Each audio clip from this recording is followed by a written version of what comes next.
Subhash education trust દ્વારા આયોજિત આજના આ પ્રેરણા સંવાદમાં મંચ પર ઉપસ્થિત આ સંસ્થાના ટ્રસ્ટી અને આજીવન શિક્ષક એવા જેપી દાદા, ટ્રસ્ટી શ્રી ડી.કે. પટેલ સાહેબ, દાતા અને ટ્રસ્ટી શ્રી રાજુભાઈ પટેલ, યુવા ટ્રસ્ટી જેમને વારે વારે મળવાનું મન થાય એવા માણસ અશોકભાઈ પટેલ, આ સંસ્થામાં જે સાવ નવા પ્રયોગો કરવા માટે જઈ રહ્યા છે એવા મિત્ર ભાઈ શ્રી ચિરાગભાઈ પટેલ, ચેતનભાઈ પટેલ, દાદાશ્રીઓ, શાળાના આચાર્ય શ્રી, શિવ મંડળના પ્રમુખ, ઉપપ્રમુખ, મંત્રી, વિજાપુરના શ્રેષ્ઠીઓ, આપ સર્વે વિદ્યાર્થીઓને વાલીઓ, સૌથી પહેલી વાત તો એ કે મારું પ્રવચન શરૂ થવાનું હતું એ પહેલા મેં જોયું અશોકભાઈ નીચે ગયા અને નીચે જઈને આ બાજુ બહેનોને કઈ વાત ના કરી, આ બાજુ વિદ્યાર્થીઓ પાસે ગયા અને એવું કહ્યું કે જેમને વાતો કરવી હોય તે અહીંથી નીકળી જજો, બેસતા નહીં, કારણ કે તમે બીજાને ડિસ્ટર્બ કરશો. પણ મારું પ્રવચન શરૂ કરું એ પહેલા અહીંયા ઉપસ્થિત તમામ વિદ્યાર્થીઓને મારે એટલું કહેવું છે કે તમને અશોકભાઈએ ભલે ગમે એવી સૂચના આપી હોય, તમારા શિક્ષકોએ ભલે તમને ગમે એવી સૂચના આપી હોય, પણ મારા પ્રવચન દરમિયાન તમને વાતો કરવાની છૂટ, રાડારાડી કરવાની છૂટ, દેકારો કરવાની છૂટ, ઊભું થઈને ભાગી જવું હોય તોય છૂટ, ત્યાં સુઈ જવું હોય તોય છૂટ, તમામ પ્રકારની છૂટ છે. પણ હું તમને એટલું કહું છું કે સમગ્ર પ્રવચન દરમિયાન તમને કોઈને અંદરો અંદર વાત કરવાની હું તક નહીં આપું, એટલી મારી ખાતરી પણ છે. વિદ્યાર્થી મિત્રો, આજે મારે તમારી સમક્ષ તમે સફળતાના શિખર પર કેવી રીતે પહોંચી શકો, તમારા મમ્મી પપ્પાએ તમારા માટે જે સપના જોયા છે એ સપનાને પૂર્ણ કેવી રીતે કરી શકો એની વાતો કરવી છે. અને સાથે સાથે આટલી મોટી સંખ્યામાં જ્યારે પેરેન્ટ્સ અહીંયા ઉપસ્થિત છે ત્યારે માતા પિતા તરીકે આપણા સંતાનની કારકિર્દીમાં આપણું યોગદાન કેવું હોઈ શકે એની કેટલીક પ્રેક્ટિકલ વાતો આજે આપ સૌની સમક્ષ મૂકવી છે. એક સરસ મજાની નાની વાર્તા સાથે આપણે વાતની શરૂઆત કરીએ. જરા ધ્યાનથી સાંભળજો મિત્રો. મારા જેવો એક વક્તા પોરબંદરમાં પ્રવચન કરવા માટે ગયો. પોરબંદરમાં એનું પ્રવચન હતું એટલે વક્તાએ એવું નક્કી કર્યું કે હું પોરબંદરમાં બોલવા માટે આવ્યો છું, ગાંધીજીના જીવન ઉપર હું વાતો કરીશ. એ પ્રવચન કરવા માટે મંચ ઉપર આવ્યા. સામે ઓડિયન્સમાં જેટલા લોકો બેઠા હતા એમાંથી એમણે એક છોકરાને ઉભો કર્યો. આ વક્તા મનમાં જે નક્કી કરીને આવ્યા હતા એ સાંભળજો. એમને મનમાં એવું નક્કી કરેલું કે મારું પ્રવચન શરૂ કરતા પહેલા સામે ઓડિયન્સમાં જે બેઠા હશે એમાંથી કોઈ વ્યક્તિને ઉભો કરી હું એને એક એવો સવાલ પૂછીશ કે જે સવાલનો જવાબ ગાંધીજી આવતો હોય. હું એમને સવાલ પૂછીશ, એ જવાબમાં ગાંધીજી બોલશે, હું એમને અભિનંદન આપીશ અને પછી કહીશ કે મારે એ ગાંધીજીના જીવન પર વાતો કરવી છે. આવું બધું નક્કી કરીને આવેલા. સામે જેટલા વિદ્યાર્થીઓ લોકો બેઠા હતા એમાંથી એક 10-12 વર્ષની ઉંમરના દીકરાને ઉભો કર્યો. આ વખતે છોકરાને પૂછ્યું, બેટા હું તને એક સાવ સામાન્ય પ્રશ્ન પૂછું, મને જવાબ આપીશ? છોકરો કે પૂછો ને સાહેબ, આપું જ ને, કેમ જવાબ ના આપ? આ વક્તાને થયું આપણું પ્રવચન સરસ ચાલશે, કારણ કે આ છોકરાનો આત્મવિશ્વાસ બહુ સારો છે. વક્તાએ કહ્યું, બેટા મને ખાલી એટલું કે તારા ગામમાં કયા મહાપુરુષનો જન્મ થયો હતો? વક્તાને તો હમણાં બોલશે ગાંધીજી, કારણ કે હું પોરબંદરમાં છું. પેલો છોકરો કે સાહેબ મારા ગામમાં કોઈ મહાપુરુષનો જન્મ નથી થયો. વક્તાને થયું કે આટલો સહેલો સવાલ, આ જવાબ નથી આપતો. પછી વક્તાને વિચાર આવ્યો કદાચ શક્ય છે કે આ છોકરો પોરબંદરનો ન હોય, આજુબાજુના કોઈ ગામમાંથી અહીંયા પોરબંદરમાં આવ્યો હોય. એટલે વક્તાએ સ્પષ્ટતા કરી, બેટા તારું ગામ એટલે હું પોરબંદરની વાત કરું છું, મને એટલો જવાબ આપ કે પોરબંદરમાં કયા મહાપુરુષનો જન્મ થયો હતો? છોકરો કે સાહેબ પોરબંદરમાં કોઈ મહાપુરુષનો જન્મ નથી થયો. છોકરો જવાબ આપે નહીં અને વક્તાનું પ્રવચન આગળ ચાલે નહીં. કારણ કે છોકરો જવાબ આપે તો પ્રવચન આગળ વધે ને. એ જવાબ આપી શકે એટલે વક્તાએ એને થોડી હિંટ આપીને એવું કહ્યું, જો બેટા તું જવાબ આપી શકે એટલે હું તને મદદ કરું. બેટા પોરબંદરમાં એક એવા મહાપુરુષનો જન્મ થયો હતો જે મહાપુરુષે આપણા દેશને આઝાદી અપાવી હતી. બેટા એક એવા મહાપુરુષ જે મહાપુરુષે સમગ્ર વિશ્વને સત્ય અને અહિંસાનો સંદેશો આપ્યો. બેટા એક એવા મહાપુરુષ કે જે મહાપુરુષ આપણી ચલણી નોટો પર છપાયેલા છે. આપણે એને રાષ્ટ્રપિતા કહીએ છીએ. મને હવે જવાબ આપ, પોરબંદરમાં કયા મહાપુરુષનો જન્મ થયો હતો? વક્તાને હતું કે હવે 101% જવાબ મળશે, પણ સામે છોકરો એવો આટલી સ્પષ્ટતા કરી તોય ઓલો કે સાહેબ પોરબંદરમાં કોઈ મહાપુરુષનો જન્મ નથી થયો. અને પછી વક્તાની કમાન છટકી. જાહેરમાં પેલા છોકરાને ખખડાવતા કહ્યું, મૂર્ખના જામ, 12 વર્ષનો છો, પોરબંદરમાં રહે છે અને તને એટલી ખબર નથી કે આ પોરબંદરની ધરતી પર મહાત્મા ગાંધીનો જન્મ થયો હતો. છોકરો કે સાહેબ આ મને નહીં, મારા કરતા નાના નાના બાળકો હોય ને એને ખબર હોય. હું તો સાહેબ 12 વર્ષનો છું, કોક 6-7 વર્ષના પૂછો એમને ખબર હોય અહીંયા ગાંધીજીનો જન્મ થયો હતો. પેલા વક્તા કે તો જવાબ કેમ નહોતો આપતો? ક્યારનો તને પૂછું છું ખરો, બોલતો કેમ નહોતો? અને પછી છોકરાએ જે જવાબ આપ્યો ને, વિદ્યાર્થી મિત્રો વાલીઓ આ જવાબ સાંભળજો. પેલો છોકરો એવું કહે છે, સાહેબ તમારો સવાલ જ એવો હતો. તમે એમ પૂછ્યું કે પોરબંદરમાં કયા મહાપુરુષનો જન્મ થયો હતો? સાહેબ પોરબંદર નહીં, આ દુનિયાના એક પણ ગામમાં એક પણ મહાપુરુષનો જન્મ નથી થયો. કારણ કે જન્મ બાળકનો થાય, મહાપુરુષનો નહીં. મહાપુરુષ તો પછી બને.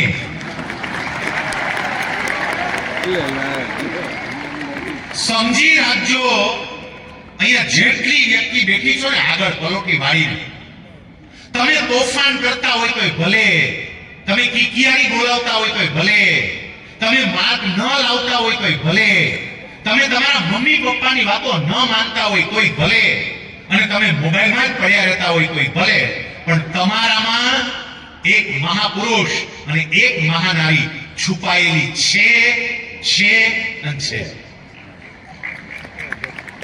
પાછળ જેટલા વાલીઓ બેઠા છે, વાલીઓની મારે કેવું છે કે આપ પણ એટલું સમજો કે તમારા દીકરા અને દીકરી ગમે તેવા હોય, પણ પ્રત્યેક વ્યક્તિની અંદર એક મહાપુરુષ અને એક મહાનારી એ છુપાયેલ છે. એ પ્રગટ કઈ રીતે થાય ને એની વાતો આજે આપણે અહીંયા કરવાના છે. મિત્રો જ્યારે અવાજ કરવાનો થાય અવાજ કરજો, તમને છૂટ છે, પણ સાથે ધ્યાન પણ રાખજો, કારણ કે તમારી કારકિર્દીની વાત થાય છે. કોઈ પણ વ્યક્તિએ સફળ થવું હોય તો એ સફળતા માટેના સિદ્ધાંતો આજે મારે તમારી વચ્ચે વહેંચવા છે. કોઈ પણ વ્યક્તિએ પોતાની અંદર રહેલ એ મહાપુરુષને પૂર્ણપણે પ્રગટ કરવા હોય, પોતાની અંદર રહેલી એ મહાનારીને પૂર્ણપણે પ્રગટ કરવી હોય તો મારે શું કરવું જોઈએ એની વાતો મારે તમારી વચ્ચે વહેંચવી છે. સૌથી પહેલો સિદ્ધાંત, અને પહેલો સિદ્ધાંત છે આપણને આપણી જાતનો પરિચય હોવો જોઈએ. અહીંથી જરા હવે સમજજો. આપણને ખબર જ નથી કે પરમાત્માએ આપણને કેવી ક્ષમતાઓ અને કેવી શક્તિઓ આપી છે. હજુ બધાયનું સાહેબ હસી મજાકમાં જ જાય છે. તમે 8મું ભણો છો, 9મું, 10મું, 11મું, 12મું, કોઈ કદાચ કોલેજમાં હશે. આપણે 13 વર્ષથી લઈ અને 16 કે 17 વર્ષની ઉંમરના થયા અને છતાંય આપણને આપણી જાતનો, આપણી ક્ષમતાનો સાચો પરિચય હજી છે જ નહીં. વાંક આપણો છે જ નહીં. હું હનુમાનજીની ઘટના ઘણી વખત કહું છું કે જ્યારે હનુમાનજી મહારાજ માતા સીતાજીની શોધ કરવા માટે ટીમની સાથે નીકળ્યા અને એ ટીમની મુલાકાત સંપાતિ નામના એક પક્ષી સાથે થઈ. સંપાતિએ પોતાની દિવ્ય દ્રષ્ટિથી જોયું કે માં સીતા અત્યારે લંકામાં છે. એમણે પેલી ટીમને સમાચાર આપ્યા અને એવું કહ્યું કે માં સીતા સુધી તમારે પહોંચવું હોય તો 100 યોજનનો આ સમુદ્ર કૂદવો પડે. આખી ટીમ ચર્ચા કરવા બેઠી. 100 યોજનનો સમુદ્ર કૂદી કોણ શકે? એક પછી એક વાનર ઊભો થાય, પોતાની ક્ષમતાની વાત કરે. હું મહેનત કરું, પ્રયત્ન કરું તો 25 યોજન કૂદી જાવ. એ વાનર આટલું બોલે એટલે બાકીના બધા વાનરો તાલી પાડી એને અભિનંદન આપે. વળી બીજો વાનર ઊભો થાય, હું પ્રયત્ન કરું તો 50 યોજન કૂદી જાવ. પાછા બધા તાલી પાડીને અભિવાદન કરે, અભિનંદન આપે. પણ એની જરૂર તો હતી નહીં, કારણ કે એવી વ્યક્તિ જોઈતી હતી, એવો વાનર જોઈતો હતો કે જે 100 યોજન કૂદી શકે. ત્રીજો ઊભો થાય, એ વળી 75 યોજનની વાત કરે.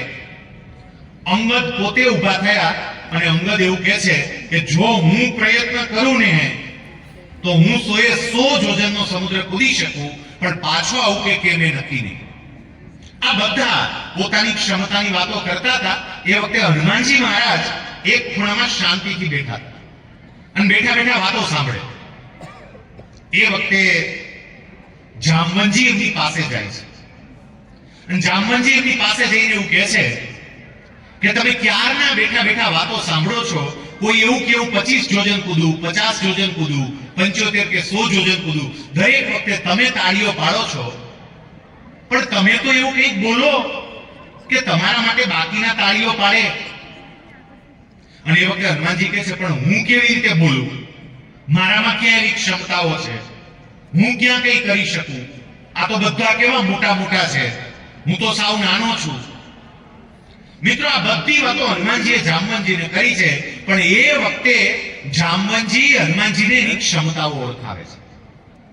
જામવંતજી કહે છે યાદ છે તમે એ હનુમાન છો, નાના હતા ત્યારે દૂર રહેલા સૂર્યને એક ફળ સમજી એમને મેળવવા માટે છેક સૂર્ય સુધી છલાંગ લગાવી.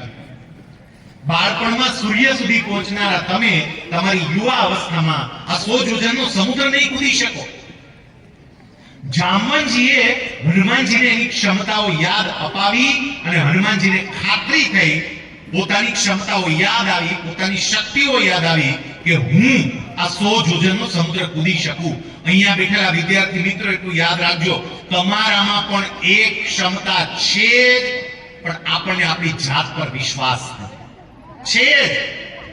તમે પણ જે ધારો એ કરી શકો. એવા એક બે નહીં, એવા અઢળક ઉદાહરણો છે કે જ્યારે વ્યક્તિને પોતાની જાત પર વિશ્વાસ બેસે ને ત્યારે એ વ્યક્તિ કોઈએ કલ્પના ન કરી હોય ને એવું કામ કરીને બતાવે. મારે તમને 3 ઉદાહરણ આપવા છે, સમજો. વ્યક્તિને જ્યારે પોતાની જાતનો પરિચય મળે ત્યારે એ વ્યક્તિ શું કરી શકતી હોય છે. એક વ્યક્તિ, એમના પિતા સારા હોદ્દા ઉપર હતા, એમના પિતાને બહુ લોકો ઓળખતા હતા. એ છોકરાને રેડિયો સ્ટેશનની અંદર કામ કરવાની ઈચ્છા થઈ. રેડિયો સ્ટેશનમાં કામ કરવા માટે તમારે એની પરીક્ષા આપવી પડે. એ પરીક્ષા આવી. આ છોકરો પરીક્ષા આપવા માટે ગયો. સાહેબ, એ પરીક્ષા એમની લેવાઈ. પરીક્ષા લેવાઈ પછી આ છોકરાએ સીધી એની ઓડિશન ટેસ્ટ લેનારા જે હોય ને એને પૂછ્યું, ઓડિશન આ બધા ક્યાં જાય છે? ક્યાં અત્યારે છૂટ આપી એટલે જાય છે? ક્યાં જાય છે? કાર્ય હા તો વાંધો નહીં, તમ તારે જેમને જવું હોય એમને જવાની છૂટ જ છે, જજો જ, કોઈ વાંધો નથી.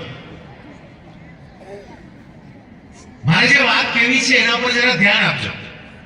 પેલો છોકરો એમની ટેસ્ટ લેવાની ઓડિશન ટેસ્ટ રેડિયો સ્ટેશનમાં. અને પછી એમને પૂછ્યું, ભાઈ આ છોકરો સામે પૂછે છે મારું પરફોર્મન્સ કેવું છે? સામેવાળાએ કહ્યું કે અમે પછી તમને કહેવડાવશું. સાહેબ, એક બીજો છોકરો જેની મારે તમને વાત કરવી છે, એ છોકરો એમણે 10મા ધોરણની બોર્ડની પરીક્ષા આપી અને એ વખતે એમને માત્ર ને માત્ર 37% જેટલા માર્ક્સ આવ્યા હતા. 37% માર્ક, માંડ એ પાસ થયો હતો. એનામાં કોઈ ક્ષમતા નહોતી. આ બીજો છોકરો. સાહેબ, ત્રીજો છોકરો હતો કે જેમણે 10મા ધોરણની પરીક્ષા આપી ને 10મા ધોરણની પરીક્ષામાં એને ખાલી 56% માર્ક્સ આવ્યા હતા. આ બે ત્રણ ઉદાહરણ તમે સમજવા માટેનો પ્રયત્ન કરજો. પહેલી વ્યક્તિ જેના પિતાનું બહુ મોટું નામ છે, જેને રેડિયો સ્ટેશનમાં કામ કરવાની ઈચ્છા છે, રેડિયો સ્ટેશનની પરીક્ષા આપવા માટે જાય છે, પરીક્ષા આપે છે, પણ સામે એને રિસ્પોન્સ જોઈએ એવો મળતો નથી. સાહેબ, એક સમય એવો આવ્યો કે એ છોકરો એને પોતાની જાતનો પરિચય મેળવ્યો કે હું કંઈક એવું કામ કરીશ કે બધા મને ઓળખતા થાય, અને એને એવું કામ કર્યું. જેને રેડિયો સ્ટેશને રજા આપી દીધી હતી, રેડિયો સ્ટેશને એવું કહી દીધું હતું કે તું ચાલે એમ નથી, તારો અવાજ ચાલે એમ નથી, એ જ વ્યક્તિ પોતાની જાતના પરિચયને કારણે મારે કંઈક કરવું છે, હું કંઈક કરીને બતાવીશ, એ વિચારને કારણે સાહેબ બોલિવૂડના શહેનશાહના પદ પર પહોંચી ગયો. એ વ્યક્તિ એટલે અમિતાભ બચ્ચન, કે જેને રેડિયો સ્ટેશનની અંદર રિજેક્ટ કરવામાં આવ્યા હતા. એના અવાજને કારણે એને રેડિયો સ્ટેશનમાં રિજેક્ટ કર્યા હતા કે તારો અવાજ ના ચાલે, પણ એ જ વ્યક્તિ કે નહીં, હું કંઈક કરીને બતાવીશ, અને ક્યાં પહોંચી ગયા એ આપણે બધા જોઈ શકીએ છીએ. બીજી વ્યક્તિ, એને 10મા ધોરણમાં માત્ર 37% જેટલા માર્ક્સ. સાહેબ, કશું ના કરી શકે એ છોકરો કોલેજના પહેલા વર્ષમાં આવ્યો, ત્યાં સુધી પોતાના નામનો સ્પેલિંગ પ્રોપરલી રીતે એને લખતા આવડતો નહોતો. એ દીકરો શું કરે, પણ એક સમય એવો આવ્યો, પોતાની જાતનો પરિચય, મારે કંઈક કરવું છે, એમણે મહેનત શરૂ કરી. 10મા ધોરણમાં માત્ર 37% માર્ક્સ લાવનારો આ છોકરો, એણે યુપીએસસી ની પરીક્ષા પાસ કરી, આઈએએસ બન્યો, અને અત્યારે એ જ છોકરો આપણા ગુજરાતમાં ભરૂચમાં જિલ્લા કલેક્ટર તરીકે એમની સેવાઓ આપે છે. એમનું નામ છે તુષાર સુમેરા, કે જે જિલ્લા કલેક્ટર તરીકે કામ કરે છે. ત્રીજો છોકરો, એને 10મા ધોરણમાં 56% માર્ક્સ હતા. 10મા ધોરણમાં ખાલી 56% માર્ક્સ, પણ સાહેબ આ છોકરાએ પણ એક સમયે નક્કી કર્યું કે મારે કંઈક કરવું છે. એ છોકરાએ પણ જીપીએસસી ની પરીક્ષા આપી, ગુજરાત રાજ્યમાં એ 3જા ક્રમે આવ્યો, પ્રમોશન મળ્યું, સિનિયર ક્લાસ 1 અધિકારી, એડિશનલ કલેક્ટર રેન્ક સુધી એ છોકરો પહોંચ્યો, અને પછી સરકારી નોકરી એમણે મૂકી પણ દીધી. સાહેબ, એક છોકરો અત્યારે તમારી સામે ઊભા તમને પોતાની વાત કહી રહ્યો છે. આ ત્રીજો છોકરો આ તમારી સામે ઊભો. હું તમારા કરતા ખોટ હતો, મને તો માત્ર 56% માર્ક્સ હતા, પણ એક સમય એવો આવ્યો, નક્કી કર્યું કે મારે કંઈક કરવું છે, અને એ થયું. એટલે મારે પહેલો સિદ્ધાંત તમને એક એવો છે કે તમારામાં ક્ષમતા અદ્ભુત છે, એનો ઉપયોગ કરજો. અહીંયા જેટલા વાલીઓ બેઠા ને, વાલીઓ તમે સમજો કે તમારા સંતાન પર વિશ્વાસ રાખજો, એની ક્ષમતા પર વિશ્વાસ રાખજો. જો વાલી તરીકે તમે એની સાથે હોય તો એની ક્ષમતા પૂર્ણપણે ખીલે.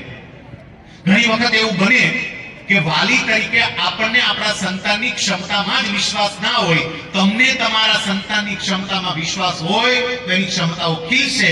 એનું એક વાસ્તવિક ઉદાહરણ મારે આપવું છે.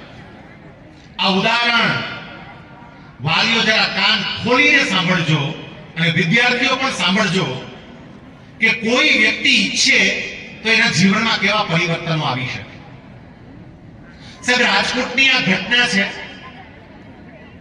એક પરિવારની અંદર એક બાળકનો જન્મ થયો. સામાન્ય રીતે કોઈ પણ પરિવારમાં બાળકનો જન્મ થાય એટલે પરિવાર માટે આનંદની વાત છે, પણ આ પરિવારમાં બાળકનો જન્મ આનંદની નહીં, દુઃખની વાત હતી. શું કામ? જે બાળક જન્મ્યો એ બાળકને નાક નહોતું, નાક હતું જ નહીં. એ બાળકને હોઠ પણ નહોતા. સમજો, નાક નહીં, હોઠ નહીં, અંદરનું તાળવું નહીં, બંને આંખો પણ નહીં, અને બંને મગજ પણ કામ નહોતા કરતા. આવા બાળકનો જન્મ થયો. એનો જન્મ વખતનો તમે ફોટો જુઓ ને, નાક પણ નથી, હોઠ પણ નથી, એટલે અહીંયા મોટું બાકોરું છે. ડોક્ટરોએ બાળકનો જન્મ થયો પછી બાળકના પરિવારના મોભી એના દાદાને બોલાવ્યા અને એવું કહ્યું કે આ બાળકમાં હવે કશું નથી, આ કંઈ કરી શકે એવું લાગતું નથી. એટલે આપણે એક કામ કરીએ, આપણા દેશનો કાયદો તો આપણને ના પાડે છે, પણ આ બાળકને આપણે ઇન્જેક્શન આપી અને શાંત કરી દઈએ અને ભગવાન પાસે પાછું મોકલી દઈએ. અહીંયા બેઠેલી વ્યક્તિને મારે સમજાવવાની જરૂર નથી કે આનો અર્થ શું થાય. સાહેબ, ડોક્ટર સલાહ આપે છે કે આ બાળકને ઇન્જેક્શન આપીને આપણે એને શાંત કરીએ, પણ એ છોકરાના દાદા, એની પોઝિટિવિટી તો જોજો. અહીંયા બેઠેલા પ્રત્યેક વાલી જરા વિચારજો. એ છોકરાના દાદા એવું કહે છે, સાહેબ આવી વાત બિલકુલ નહીં કરતા. સાહેબ, પરમાત્મા કોઈ પણ જીવને આ જગતમાં મોકલે તો એની કંઈક જરૂર હશે એટલે મોકલતા હશે. ભગવાન જેને મોકલે ને એને પાછા બોલાવવાનો અધિકાર પણ ભગવાનનો છે. એટલે આ બાળકને શાંત કરવાની વાત નહીં કરતા, આ બાળક માટે અમારાથી જે થઈ શકે ને અમે બધું કરીશું. હોસ્પિટલમાંથી આ છોકરાને રજા આપવામાં આવી. ઘરે આવ્યા, દાદાએ પરિવારના તમામ લોકોને ભેગા કર્યા. એ છોકરાના મમ્મી, છોકરાના પપ્પા, છોકરાના કાકા, કાકી, દાદી બધાને બેસાડ્યા. આ દાદા એવું કહે છે કે એક બાબત આજથી ધ્યાન રાખજો કે આ દીકરાને ભગવાને શું નથી આપ્યું ને એના ઉપર કોઈ વિચાર કરતા જ નહીં. શું આપ્યું છે એનો વિચાર કરજો. એને નાક નથી, ભૂલી જાઓ. હોઠ નથી, ભૂલી જાઓ.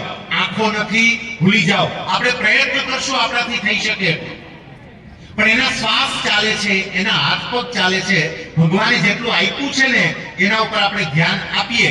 એ દાદા બીજી વાત કરીને એવું કહે છે કે સામાન્ય રીતે બાળકનું નામ પાડવાનો અધિકાર એની ફઈબાનો હોય, પણ આ દીકરાનું નામ એની ફઈબા નહીં પાડે, આ દીકરાનું નામ હું પાડીશ.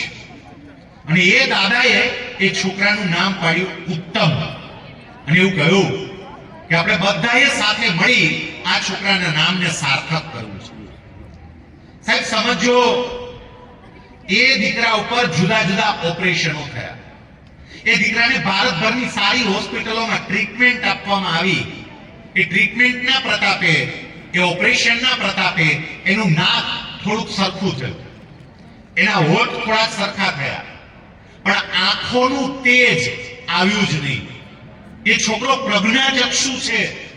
અહીંયા બેઠેલી પ્રત્યેક વ્યક્તિ, આપણે બધા કેટલા ભાગ્યશાળી છીએ કે આ દુનિયાને જોઈ શકીએ છીએ.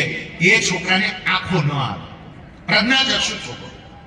પણ દાદાએ નક્કી કરેલું કે આપણાથી જે થઈ શકે આ દીકરા માટે આપણે કરીશું. સાહેબ, એ દીકરાને સ્કૂલમાં બેસાડ્યો ત્યારે એ દાદાએ સંકલ્પ કર્યો હતો કે મારે આ દીકરાને પ્રજ્ઞાચક્ષુ વિદ્યાર્થીઓની સાથે નથી બેસાડવું.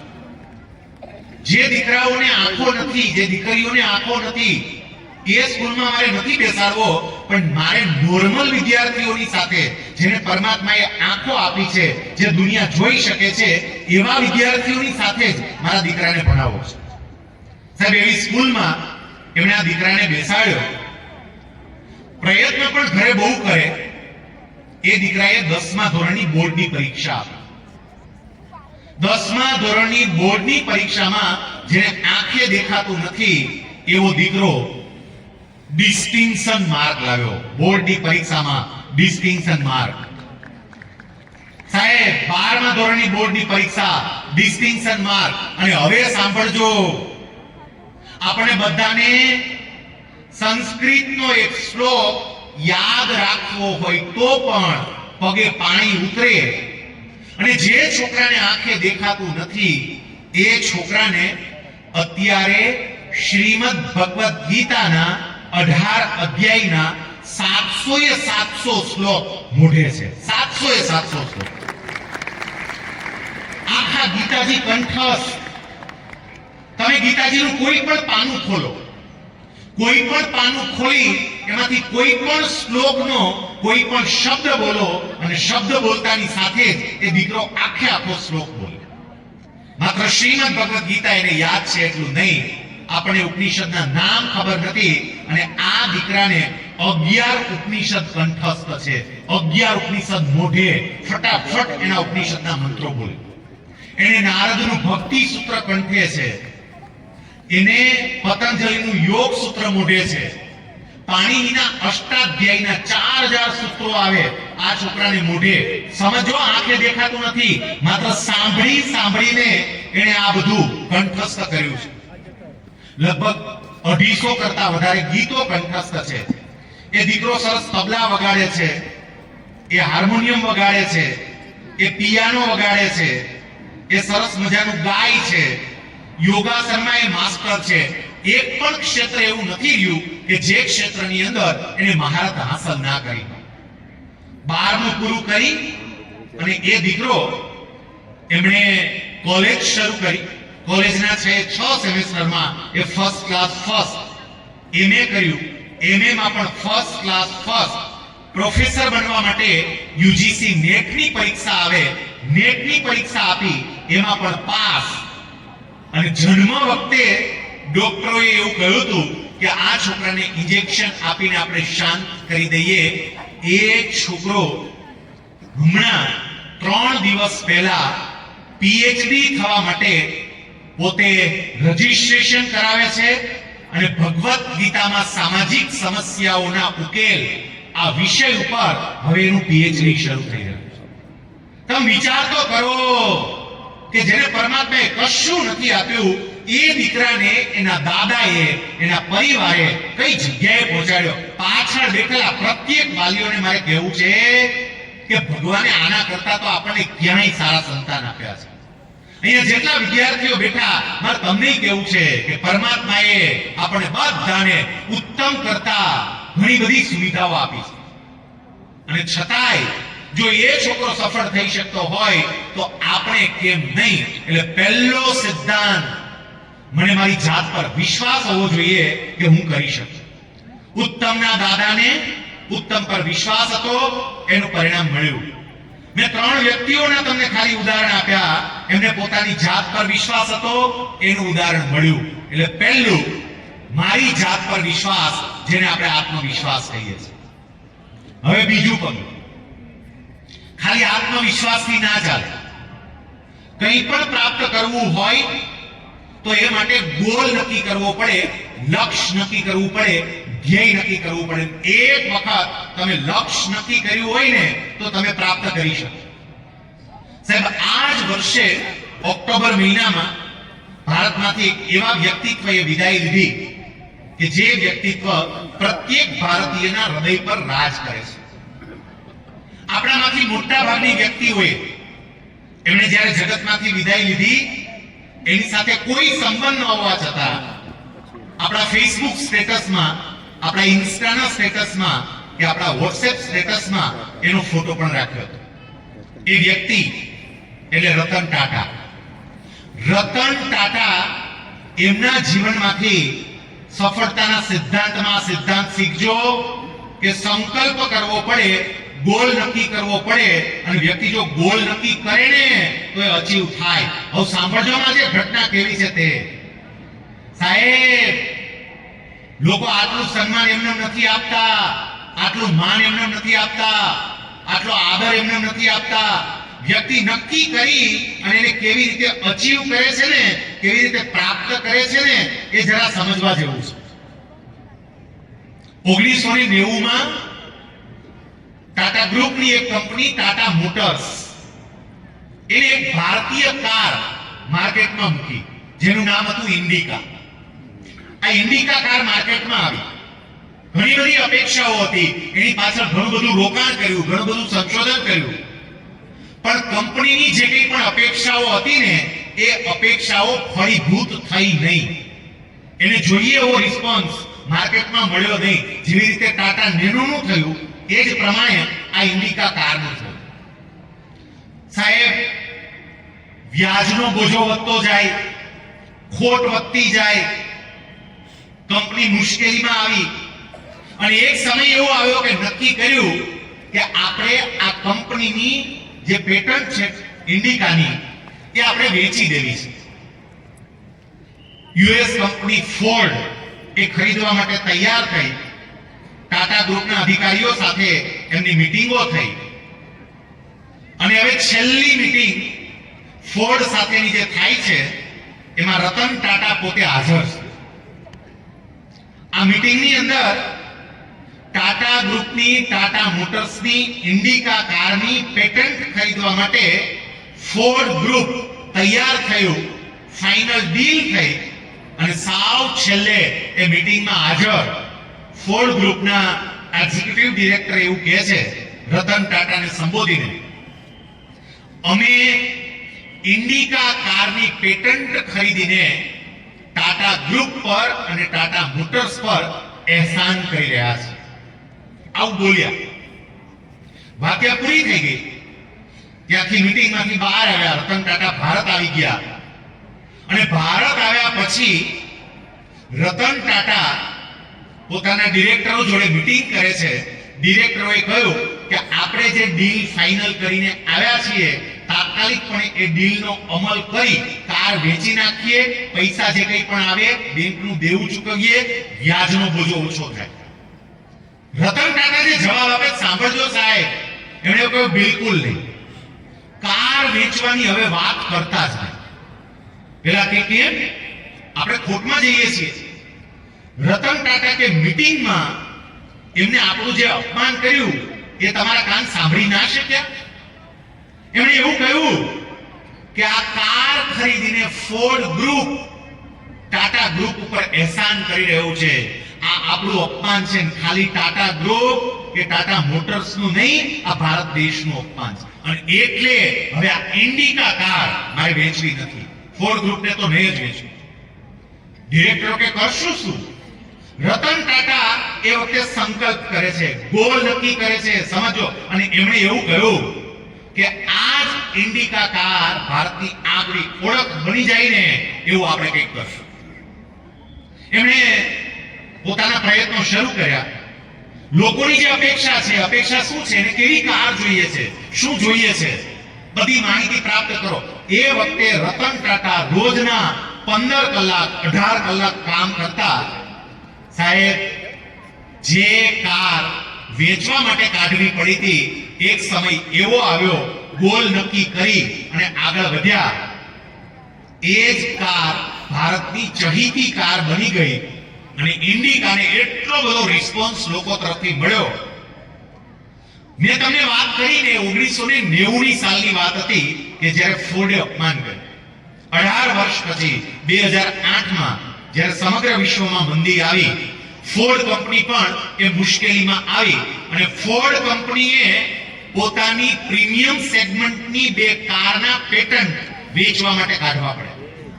એક હતી જગુઆર અને બીજી હતી લેન્ડ રોવર. આ 2 કાર એમણે વેચવા માટે કાઢવી પડી. ટાટા પાસે આ સમાચાર આવ્યા. રતન ટાટાએ પોતાના અધિકારીઓની મીટિંગ કરીને એવું કહ્યું કે આ બંને કારના પેટન્ટ આપણે ખરીદવા છે. ડીલ ચાલુ થઈ. ફાઇનલ ડીલ હતી. ફાઇનલ ડીલમાં મીટિંગ થઈ. ટાટા ગ્રુપે, રતન ટાટાએ ફોર્ડ પાસેથી 2 પ્રીમિયમ સેગમેન્ટની કાર જગુઆર અને લેન્ડ રોવર એના પેટન્ટ ખરીદી લીધા અને ફાઇનલ મીટિંગમાં રતન ટાટા ફોર્ડ ગ્રુપના અધિકારીઓ અને ડિરેક્ટરોને એવું કહે છે કે આજે આ જગુઆર અને લેન્ડ રોવરના પેટન્ટ ખરીદીને ટાટા ગ્રુપ ફોર્ડ પર એહસાન કરી રહ્યું છે. 18 વર્ષ પહેલા જે અપમાન થયું હતું એ અપમાનનો જવાબ આપ્યો. સાહેબ, આપણને ખાલી એટલું જ દેખાય કે જ્યારે આ અપમાન થયું ત્યારે રતન ટાટાએ ઇન્ડિકા કારને રિવાઇવ કરી અને માર્કેટમાં મૂકવાનું નક્કી કર્યું. એટલું નહોતું, રતન ટાટાએ મનોમન એ પણ સંકલ્પ કરી અને ગોલ નક્કી કરી લીધો હશે કે એક સમય આવશે કે જ્યારે ફોર્ડ કંપનીને અમે ટાટાનો પાવર બતાવીશું. સાહેબ, જે વ્યક્તિ સંકલ્પ કરે, જે વ્યક્તિ નક્કી કરે એ જીવનમાં કંઈક પ્રાપ્ત કરી શકે. અહીંયા તમે જેટલા વિદ્યાર્થીઓ બેઠા ને, હા સાંભળજો, આ ઉંમરે હજી હસી મજાકમાં જાય છે. એકબીજા હજીએ મને છેક રાજકોટથી અહીંયા બોલાવ્યો, આટલું સરસ મજાનું આયોજન કર્યું અને તોય આપણને એની વાતોમાં જ જાય. વાતો સમજી રાખજો કે જો અત્યારે જાગ્યા નહીં, 5 વર્ષ 10 વર્ષ પછી એવો સમય આવશે ને કે પસ્તાવા માટેનો પણ સમય નહીં રહે. અને એટલે અત્યારે ક્ષમતા મેં કહ્યું એમ છે, હજુ જાગો, કંઈક નક્કી કરો. તમારો ગોલ નિશ્ચિત થવો જોઈએ કે તમે શું કરવા માંગો છો. 15 વર્ષની ઉંમર થઈ, 17 વર્ષની ઉંમર થઈ, હજુ ધ્યેય નક્કી જ ન હોય મારે શું જોઈએ છે. પણ જે વ્યક્તિએ નક્કી કર્યું હોય એ શું કરી શકે એ જરા સાંભળજો. અમેરિકામાં એક છોકરી, એનું નામ જેસિકા. જેસિકા જ્યારે જન્મીને ભગવાને એને 2 હાથ નહોતા આપ્યા, અહીંથી જ. અને ગૂગલમાં જરા સર્ચ કરી અને એનો ફોટો જોજો, તમને ખબર પડે. એને 2 હાથ જ નથી, અહીંથી 2 હાથ જ નહોતા જન્મી ત્યારથી. લોકો એને આર્મલેસ ગર્લ કહેતા, હાથ વગરની છોકરી. સાહેબ, એ દીકરી 5મા ધોરણમાં અભ્યાસ કરતી હતી. લગભગ 11 વર્ષ જેવી એની ઉંમર હશે, તમારા બધાય કરતા નાની. પણ એનો ગોલ જોજો. એક દિવસ શિક્ષક બધા વિદ્યાર્થીઓને બેસાડી અને વિદ્યાર્થીઓને એના ગોલ વિશે, એના સપના વિશે, એના ધ્યેય વિશે પૂછે છે. એક પછી એક વિદ્યાર્થીને પૂછે. જેસિકાનો વારો આવ્યો અને જેસિકાને પૂછ્યું એના ટીચરે, Jessica, what you want to be in your life?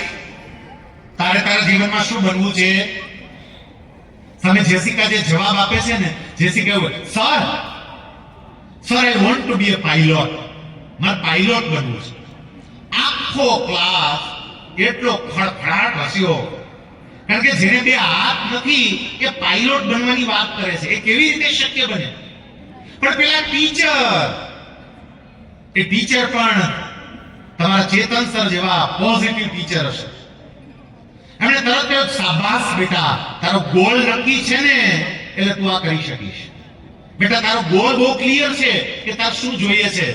અને ટીચર એવું કહે છે કે બેટા, પ્લેન ઉડાડવું હોય તો એના માટે હાથ હોવા જોઈએ. ભગવાને તને હાથ નથી આપ્યા. હવે એક કામ કર, તારે પ્લેન ઉડાડવું હોય ને તો તું તારા બધા જ કામ હવે પગથી કરતા શીખી જા. એ છોકરી પોતાના બધા કામ પગથી કરે. વિદ્યાર્થી મિત્રો, આપણે હાથમાં અંગૂઠો અને આંગળીથી પેન પકડી અને એનાથી લખીએ. પેલી છોકરી પોતાના પગનો અંગૂઠો અને પેલી આંગળી એની વચ્ચે પેન રાખી અને પગથી લખે. આપણા હેન્ડ રાઇટિંગ હોય એના ફિટ રાઇટિંગ. તમે જેટલી સ્પીડથી લખો એટલી જ સ્પીડથી એ પગમાં પેન પકડીને લખે. એટલું જ નહીં, એમણે પ્રેક્ટિસ કરી, પોતાનો ગોલ હતો. એટલે એ દીકરી ખાલી પગથી લખે એટલું નહીં, પગથી પિયાનો વગાડે. હું જે કંઈ પણ બોલું છું ને એ YouTube ઉપર જોજો, તમને આખો વિડીયો જોવા મળશે. એ પગથી પિયાનો વગાડે. એ દીકરી પગથી મોબાઈલ ઉપર ટેક્સ્ટ ટાઈપ કરે. પગની આંગળીથી મોબાઈલ ઉપર કોઈ એક લેટર ટાઈપ કેમ થાય આપણા ભેજામાં ઉતરે જ નહીં, પણ એ છોકરી કરતી. એને આંખમાં લેન્સ પહેરવાના થાય, પોતાના પગની આંગળી ઉપર લેન્સ મૂકી, પગ ઊંચો કરી અને પગની આંગળીથી આંખમાં લેન્સ ફિટ કરે. સાહેબ, જે દીકરી 5મા ધોરણમાં ભણતી હતી અને એ વખતે ગોલ નક્કી કરેલો હતો કે મારે મારા જીવનની અંદર પાયલોટ બનવું છે, શિક્ષકે એમને પ્રોત્સાહન આપ્યું અને એનું પરિણામ એ આવ્યું કે જેસિકા કોક્સ 24 વર્ષની ઉંમરે અમેરિકન ગવર્મેન્ટે આ દીકરીને પગથી પ્લેન ઉડાડવા માટેનું કાયદેસરનું લાયસન્સ આપ્યું છે અને વિશ્વની એકમાત્ર એવી પાયલોટ છે કે જે પગથી પ્લેન ઉડાડે છે. આખી દુનિયામાં એકમાત્ર પાયલોટ સાહેબ પગથી પ્લેન ઉડાડે. કેમ? એને સપનું જોયું હતું તે વખતે. આપણા ગુજરાતની ધરતી પર આવીએ, દક્ષિણ ગુજરાતનું એક નાનું એવું ગામ, અને એ ગામની અંદર અનિલ નાયક નામનો એક વિદ્યાર્થી, એમના પિતા ગામની સ્કૂલના આચાર્ય હતા. પરિસ્થિતિ કઈ બહુ જ સારી સમૃદ્ધ પરિવારમાંથી આવતી વ્યક્તિ નહોતી. એ દીકરાએ પોતાનું એન્જિનિયરિંગ પૂરું કર્યું. એની પહેલી નોકરી લાર્સન એન્ડ ટુબ્રો કંપનીની અંદર જુનિયર એન્જિનિયર તરીકે લાગી. લાર્સન એન્ડ ટુબ્રો કંપનીની અંદર એ જુનિયર એન્જિનિયર બન્યા અને જુનિયર એન્જિનિયર તરીકે એની નોકરીનો પહેલો દિવસ 670 રૂપિયાનો મહિનાનો પગાર. આ વ્યક્તિ નોકરી કરવા માટે જાય છે. કેમ્પસમાં દાખલ થયા અને સાહેબ પહેલા જ દિવસે એ પોતાનું ગોલ નક્કી કરે છે. અને એને જે ગોલ નક્કી કર્યો હતો ને, એ તો કેટલાકને ગાંડા જેવો લાગ્યો. એક જુનિયર એન્જિનિયર તરીકે એ વ્યક્તિ કંપનીમાં દાખલ થાય છે અને ગોલ નક્કી એવો કરે છે કે જ્યારે હું આ કંપનીમાંથી નિવૃત્ત થઈશ ત્યારે કંપનીના ટોચના હોદ્દા ઉપરથી નિવૃત્ત થઈશ. જુનિયર એન્જિનિયર એટલે સૌથી સામાન્યમાં સામાન્ય પોસ્ટ, અને સપનું જોવે, ગોલ નક્કી કરે કે હું કંપનીના ટોચના હોદ્દા પરથી નિવૃત્ત થઈશ. કોઈ લાગવાગ નહીં, કોઈ ઓળખાણ નહીં, કોઈ પરિચય નહીં.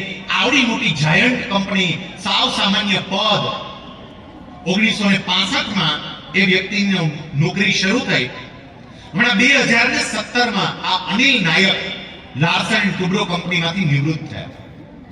અને નિવૃત્તિ વખતે આ માણસ, જેટલાને કદાચ વાંચવામાં રસ પડતો હોય ને વાંચ્યું હોય તો એને ખબર હશે કે ડોક્ટર અનિલ નાયક જ્યારે નિવૃત્ત થયા ત્યારે 2017માં લાર્સન એન્ડ ટુબ્રો કંપનીની અંદર ગ્રુપ ચેરમેન તરીકે નિવૃત્ત થયા. એ ગ્રુપ ચેરમેન હતા, આખી કંપનીના ગ્રુપ ચેરમેન. એને જે સપનું જોયું હતું ને 1965માં, એ સપનું 2017માં સાર્થક થયું. માત્ર 670 રૂપિયાના પગાર સાથે જે માણસે નોકરી શરૂ કરી હતી સાહેબ, એ જ માણસ 670 રૂપિયાના પગાર સાથે નોકરી શરૂ કરે છે. પણ જ્યારે નિવૃત્ત થયા ને, નિવૃત્તિ વખતે એમને નિવૃત્તિ ભથ્થાની જે રકમ મળે, એ નિવૃત્તિ ભથ્થાની કુલ રકમ 137 કરોડ રૂપિયાની મળી છે. વ્યક્તિ ક્યાં હતી અને ક્યાં પહોંચી ગઈ? કેમ?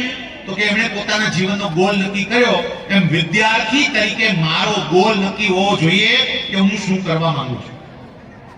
ઉપરવાળો આપવા તૈયાર છે, પણ તમારે તો માંગવું પડે ને કે તમારે શું જોઈએ છે. હું ઘણી વખત કહું, આપણે રેલવે સ્ટેશન ઉપર જઈએ, રેલવે સ્ટેશન ઉપર ટિકિટ બારી હોય, તમે ત્યાં જાઓ, તમારી પાછળ લાંબી લાઈન હોય, ટિકિટ આપવા વાળો તમને પૂછે, ભાઈ ક્યાંની ટિકિટ આપવું? અને એ વખતે તમે એમને એટલું કહો, ભાઈ એક ટિકિટ આપો ને. બોલો સામે બીજી વાર પૂછે, ક્યાંની આપવું? તમે બીજી વાર જો, ભાઈ એક ટિકિટ આપો ને. ત્રીજી વાર પૂછે, ક્યાંની આપવું? જવાબ આપે, ભાઈ એક ટિકિટ આપો ને. ચોથી વાર પૂછે, દરેક વખતે એક જ જવાબ હોય, ભાઈ એક ટિકિટ આપો ને. પેલો ટિકિટ આપવા વાળો કંટાળી અને એમ કહી દે કે ભાઈ બાજુમાં વયો જા, પાછળ લાઈન છે, મારે બીજા ઘણા એને હજી સાચવવાના છે. સમજી રાખજો વિદ્યાર્થી મિત્રો, ઉપર વાળો પરમાત્મા પણ આપણને પ્રત્યેક પળે એમ કહે છે શું આપવું, શું આપવું, શું આપવું. પણ આપણું જ નક્કી નથી કે આપણે શું જોઈએ છે. તમારે જે જોઈતું હોય એ નક્કી હોવું જોઈએ. જેટલા અત્યારે 10th માં સ્ટડી કરે છે સાહેબ, તમારી 10th ની એક્ઝામને આજથી ગણતરી કરીએ તો એક્ઝેક્ટ 88 દિવસ બાકી છે. 10th અને 12th વાળા 27મી ફેબ્રુઆરીથી તમારી બોર્ડ એક્ઝામ શરૂ થાય છે. આપણી પાસે માત્ર ને માત્ર ઓછો સમય 88 દિવસ બાકી, 88 દિવસ રહ્યા. આ 88 દિવસની અંદર મને શું જોઈએ છે ને એ મારે લેખિત રાખવું પડે કે મારે આટલા ટકા જોઈએ છે આ વિષયની અંદર, આટલા માર્ક જોઈએ છે. તમારો ગોલ નક્કી હોવો જોઈએ, ક્યાં પહોંચવા માંગો છો એ નક્કી હોવું જોઈએ, અને એ નક્કી હોય તો ત્યાં પહોંચી શકાય. પણ એના માટે ત્રીજી બાબત આવે કે મારે મહેનત કરવી પડે, મારી જાતને હોમી દેવી પડે. મહેનત કર્યા વગર સફળતા નહીં મળે એ પાક્કું સમજી રાખજો. તમે મહેનત નહીં કરો તો સફળતા નહીં મળે. અત્યારે હું તમને કહું છું ને કે તમારી ઉંમરને કારણે નહીં સમજાય, હજી હસી મજાકમાં જશે, રમત રમતમાં જશે. પણ સાહેબ એટલું યાદ રાખજો કે જે વ્યક્તિ આ વિદ્યાર્થી કાળ દરમિયાન મહેનત કરી લે છે ને એ વ્યક્તિનું ભવિષ્ય અત્યંત ઉજળું હોય છે. હું તમને ઉદાહરણ આપું, તમને ખબર પડે કે વ્યક્તિ પોતાનો ગોલ નક્કી કરી અને વિદ્યાર્થી અવસ્થા દરમિયાન મહેનત કરી લે તો એ વ્યક્તિ ક્યાં પહોંચે. એક છોકરો, એનું નામ છે શ્યામ ખીમાણી. સાહેબ આ શ્યામ ખીમાણી, એની આર્થિક પરિસ્થિતિ એટલી નબળી, આ દીકરો બિચારો ગોંડલની અંદર રહે. એના પિતા ત્યાં મમરા ફેક્ટરીની અંદર એક મજૂર તરીકે કામ કરતા હતા. એની પરિસ્થિતિ વિચારજો વિદ્યાર્થી મિત્રો.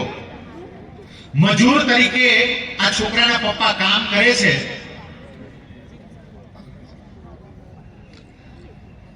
વચ્ચે કઈ એકાદી સૂચના આપવી છે એવું કે છે, એટલે સેજ 2 મિનિટનો આપણે બ્રેક લઈએ, એક સૂચના આપી દે, એમને જે કેવું છે કહી દે, અને ફરી પાછું આપણે શરૂ કરીશું. Yes please.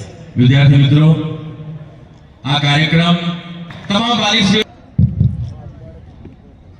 વચ્ચે આવી જાહેરાત કરવી પડે તો વિદ્યાર્થીઓ જરાક વિચારજો. તમે જો કે જે ગયા છે એને વિચારવાનું છે, જે બેઠા છે એમને તો વિચારવાનો પ્રશ્ન જ નથી. પણ હું તમને જે કહેવા માંગુ છું એ સાંભળજો. સાહેબ શ્યામ, એના પિતા મજૂરી કરે. આ દીકરો તમારા જેવો નસીબ વાળો નહોતો. 12મા ધોરણની અંદર અભ્યાસ કરતો હતો. સવારે 6 વાગે રોજ જાગી જવાનું, 6 થી 7 વાગ્યામાં એની બધી દૈનિક પ્રવૃત્તિઓ પૂરી કરે. 7 વાગે એ કોચિંગ ક્લાસમાં જાય, ટ્યુશન ક્લાસમાં, કારણ કે એક સરકારી શાળાની અંદર અભ્યાસ કરતો હતો અને ત્યાંથી એમને બરોબર શિક્ષણ પ્રાપ્ત થતું નહોતું. 7 વાગે કોચિંગ ક્લાસમાં જાય, 10 વાગ્યા સુધી એ કોચિંગ ક્લાસમાં અભ્યાસ કરે. 10 વાગે ત્યાંથી સીધો નોકરી કરવા માટે જતો રહે. તમારી ઉંમરે એમણે નોકરી કરવાની હતી. એ નોકરી કરવા માટે જાય. રાતના 9 વાગ્યા સુધી એ બૂટ ચપ્પલની દુકાનમાં નોકરી કરતો. બસ સ્ટેન્ડની એક્ઝેક્ટ સામે સોમનાથ ફૂટવેર નામની એક દુકાન હતી, અને એ દુકાનની અંદર બૂટ ચપ્પલની દુકાનમાં આ દીકરો નોકરી કરે. રાતે ઘરે આવે. એનું ઘર પણ એક રૂમ રસોડા વાળું ઘર, બહુ સામાન્ય મકાન. એનો ડ્રોઈંગ રૂમ કયો તો એ, એનું કિચન કયો તો એ, એનો બેડરૂમ કયો તો એ. સાહેબ સવારે 6 વાગે જે દીકરો જાગ્યો હોય, 3 કલાક ટ્યુશનમાં ગયો હોય, એણે 11 કલાક નોકરી કરી હોય, અને થાક્યો પાક્યો સાંજે ઘરે આવે ને, જમી અને એને વાંચવું હોય પણ ઘરમાં વાંચી ના શકે. કેમ? કારણ કે એક જ રૂમ છે. જો લાઈટ ચાલુ હોય તો મમ્મી કે પપ્પા સૂઈ ના શકે. એ બિચારો વાંચે કેવી રીતે? એ દીકરાએ પોતાનું જે ઘર હતું એની જે બારી હતી એ બારીમાંથી એક દોરડું બહાર કાઢ્યું, બહાર એક લેમ્પ લટકાવ્યો. એ લેમ્પની નીચે એક બેસવા માટેની પાટલી જેવું હતું. જાહેર રસ્તા ઉપર, રોડ ઉપર આ દીકરો મમ્મી પપ્પા જમી અને આરામ કરે, સૂઈ જાય, અને રાતના 12 કે 1 વાગ્યા સુધી એ બહાર બેઠો બેઠો વાંચે. કેમ? કારણ કે એને પોતાની કારકિર્દી બનાવી. એને ખબર હતી કે મારા પિતા મજૂરી કરે છે, આ મજૂરી વાળું જીવન મારે નથી જીવવું. મારા પપ્પા જે મુશ્કેલીમાં જીવી રહ્યા છે, મારી મમ્મી જે પરિસ્થિતિમાં જીવી રહી છે, એ પરિસ્થિતિમાં મારે નથી જીવવું. મારે કંઈક અલગ રીતે મારું જીવન બનાવવું છે. અને એટલે તનતોડ મહેનત આ છોકરો કરતો. 12th કોમર્સની અંદર એનું પરિણામ સારું આવ્યું. એ દીકરાને સ્કોલરશિપ મળી. આગળના અભ્યાસ માટે એ મુંબઈ પણ ગયો. ચાર્ટર્ડ એકાઉન્ટન્ટ થયો. ચાર્ટર્ડ એકાઉન્ટન્ટ થયા પછી થોડા સમયમાં જ એ દીકરાએ પોતાના ફેસબુક પેજ ઉપર પ્રોફાઇલમાં એનો એક ફોટો અપલોડ કર્યો. વિદ્યાર્થી મિત્રો, એ ફોટો એવો હતો, એક વ્હાઇટ કલરની ઓડી કારની ડ્રાઇવિંગ સીટ ઉપર આ દીકરો બેઠો છે. એક દરવાજો ખુલ્લો છે. હજુ કોઈને ચેક કરવું હોય તો કરજો. શ્યામ ખીમાણી આજની તારીખે પણ એના પ્રોફાઇલમાં આ જ ફોટો છે. એ ફોટો જોયો, એમને ફોન કર્યો કે તારા પ્રોફાઇલમાં ફોટો છે, તું ઓડી કારમાં બેઠો છો, આ કાર કોની છે? એ દીકરો જવાબ આપે, સાહેબ મારી પોતાની. એટલે તારી કાર કેવી રીતે હોઈ શકે? અને પછી એમણે કહ્યું કે ચાર્ટર્ડ એકાઉન્ટન્ટનો અભ્યાસ પૂરો કર્યા પછી એક મલ્ટીનેશનલ કંપનીમાં 6 આંકડાના પગાર સાથે મને નોકરી મળી છે અને 44 લાખની આ કાર મેં મારા પોતાની આવકમાંથી લીધી છે. જે છોકરો વાંચવાની સગવડતા ન હોય અને જાહેર રસ્તા પર વાંચતો હોય, એ છોકરો 44 લાખની કાર પણ લઈ શકે. મિત્રો સમજો, એ જેમને ત્યાં નોકરી કરવા માટે જતો હતો ને, એ સોમનાથ ફૂટવેરના માલિક પાસે કદાચ આજે પણ આ પ્રકારની કાર નહીં હોય, પણ એમને ત્યાં નોકરી કરવા આવનારો એક સામાન્ય વ્યક્તિ આ કારનો માલિક બની ગયો. હજી તો શરૂઆત છે, આગળ ક્યાં પહોંચશે ક્યાં નક્કી છે. તમારામાં પણ એક ક્ષમતા છે, પણ એ પ્રાપ્ત કરવા માટે મારે મહેનત કરવી પડે. બહુ સરસ વાત કરી છે, મિટા દે અપની હસ્તી કો ઘર કુછ મર્તબા ચાહે, દાના ખાક में मिलके गुले गुलजार होता है. સફળતા એમને ના મળે, મારે મારી જાતને હોમી દેવી પડે, અને જાતને હોમી દઈએ ને ત્યારે સફળતા પ્રાપ્ત થાય. મહેનત કરવી પડે. જે મહેનત કરે, જે તે સમયે આપણને એવું લાગે કે અત્યારે મુશ્કેલી પડી રહી છે, અત્યારે તકલીફ પડી રહી છે, પણ તમારી એ જ મુશ્કેલી, તમારી એ જ તકલીફ તમને ક્યાં પહોંચાડી દે ને આપણે કલ્પના પણ ના કરી. હું ઘણી વખત એક વાર્તા કહું છું. વિદ્યાર્થી મિત્રો, આ વાર્તા ખાસ સાંભળજો, તમારા માટે છે. આજના સેમિનારમાં તમને બીજું કાંઈ સમજાય કે ના સમજાય, તમને એક વાર્તા સમજાઈ ગઈ ને તોય ઘણું છે. એક મંદિર હતું, અને મંદિરની મૂર્તિને અડધી રાત્રે કોઈના રડવાનો અવાજ સંભળાયો. મંદિરની મૂર્તિ વિચારમાં પડી ગઈ, અત્યારે અડધી રાત્રે કોણ રડે છે? બિચારી જોવા માટે બહાર આવી. બહાર આવીને જોયું તો મંદિરના પગથિયા રડતા હતા. મંદિરના પગથિયા રડે, બિચારા હિંચકા ભરે. મૂર્તિ પગથિયા પાસે ગઈ, પગથિયા છાના રાખ્યા, પૂછ્યું રડો છો કેમ, શું તકલીફ છે? પગથિયાએ કહ્યું કે તમારી યાદ આવીને એટલે રડવું આવ્યું. મૂર્તિ કે કેમ એવું? મારી યાદ આવીને રડવું આવ્યું. પગથિયા કે યાદ છે, આપણે બંને એક જ ખાણમાં હતા, બાજુમાં જ હતા. બંને પાણા હતા, બે પાણા. બંને એક જ દિવસે ખોદ્યા, એક જ ટ્રકમાં ચડાવ્યા, એક જ કેમ્પસમાં ઉતાર્યા, એક જ શિલ્પકાર, એક જ છીણી, એક જ હથોડી. પણ તારામાંથી મૂર્તિ બનાવી, અમારામાંથી પગથિયા બનાવ્યા. તારામાંથી મૂર્તિ બનાવી એટલે લોકો તારા દર્શન કરવા માટે દૂર દૂરથી આવે, તને મળવા માટે, તારા દર્શન કરવા માટે લાંબી લાઈન લગાવે. તને જાત જાતના કપડા પહેરાવવામાં આવે, ભાત ભાતના ભોજન જમાડવામાં આવે, તને હાર પહેરાવવામાં આવે, તારી આરતી ઉતારવામાં આવે, લોકો તારા ચરણોમાં દંડવત પ્રણામ કરે. અને આ જ બધાય લોકો અમને પાટા મારે છે, અમને ઠેબા મારે છે, અમારા પર જૂતા ચપ્પલ ઘસે છે. રડવું તો આવે ને, તકલીફ તો પડે ને. આ પથ્થર પગથિયાનો પેલી મૂર્તિને કહે છે. મૂર્તિ જે જવાબ આપે છે સાંભળજો. મૂર્તિ એવું કહે છે, તારી વાત બિલકુલ સાચી છે, બિલકુલ સાચી વાત. આપણે બંને પાણા હતા, બાજુમાં જ હતા, બધી વાત સાચી. પણ તને યાદ છે જ્યારે પેલો શિલ્પકાર હાથમાં છીણી અને હથોડી લઈને આવ્યો, ત્યારે પહેલી પસંદગી તારા પર જ કરી હતી, કારણ કે તું મારા કરતા વધારે સારો પથ્થર હતો. આવું મૂર્તિ કે છે પગથિયાના પાણાને. મારા કરતાય વધારે સારો પથ્થર હતો, અને એટલે શિલ્પકારે નક્કી કર્યું કે તારામાંથી જ મૂર્તિ બનાવી છે. એને હાથમાં છીણી લીધી, હથોડી લીધી, તારા પર ટોચા મારવાના ચાલુ કર્યા, અને તે રાડારાડી ચાલુ કરી દીધી. ભાગે છે, તકલીફ પડે છે. પેલા મૂર્તિકાર કીધું સહન કર લે. એક વખત સહન કરી લે, આ સહન કરી અને એક વખત મૂર્તિ બની જા. જો એકવાર મૂર્તિ બની જઈશ ને, લોકો તને આદર આપે, માન આપે, સન્માન આપે, તારા પગની અંદર લોકો આળોટશે, તારી આરતી ઉતારશે, તને હાર પહેરાવશે. થોડુંક તો સહન કરી લે, એકવાર તો મૂર્તિ બની જા. પણ યાદ છે મૂર્તિ કે પગથિયાં પણ યાદ છે એ વખતે એવું કીધું હતું કે આવું કાંઈ સહન કરવાની આપણી તૈયારી નથી. અને એટલે પેલા શિલ્પકારે એક જ ધડાકે તને કાપી અને પગથિયાનો પાણો બનાવી દીધો. પછી એ જ છીણી, એ જ હથોડી મારા પર મારી. મને તો બહુ વાગ્યું, બહુ તકલીફ પડી. હું તારા કરતા ખરાબ પથ્થર હતો, મને બહુ ટોચાવું પડ્યું, પણ મેં બધું સહન કરી લીધું. એટલે હું મંદિરની મૂર્તિ બની અને તે સહન ના કર્યું ને એટલે તું પગથિયાનો પાનો થયો.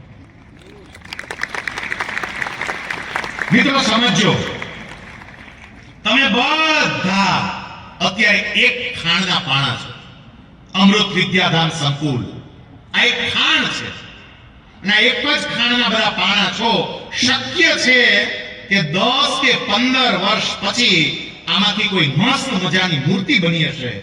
લોકો એને આદર આપતા હશે, માન આપતા હશે, સન્માન આપતા હશે, એને મળવા માટે લાઈન લગાડતા હશે.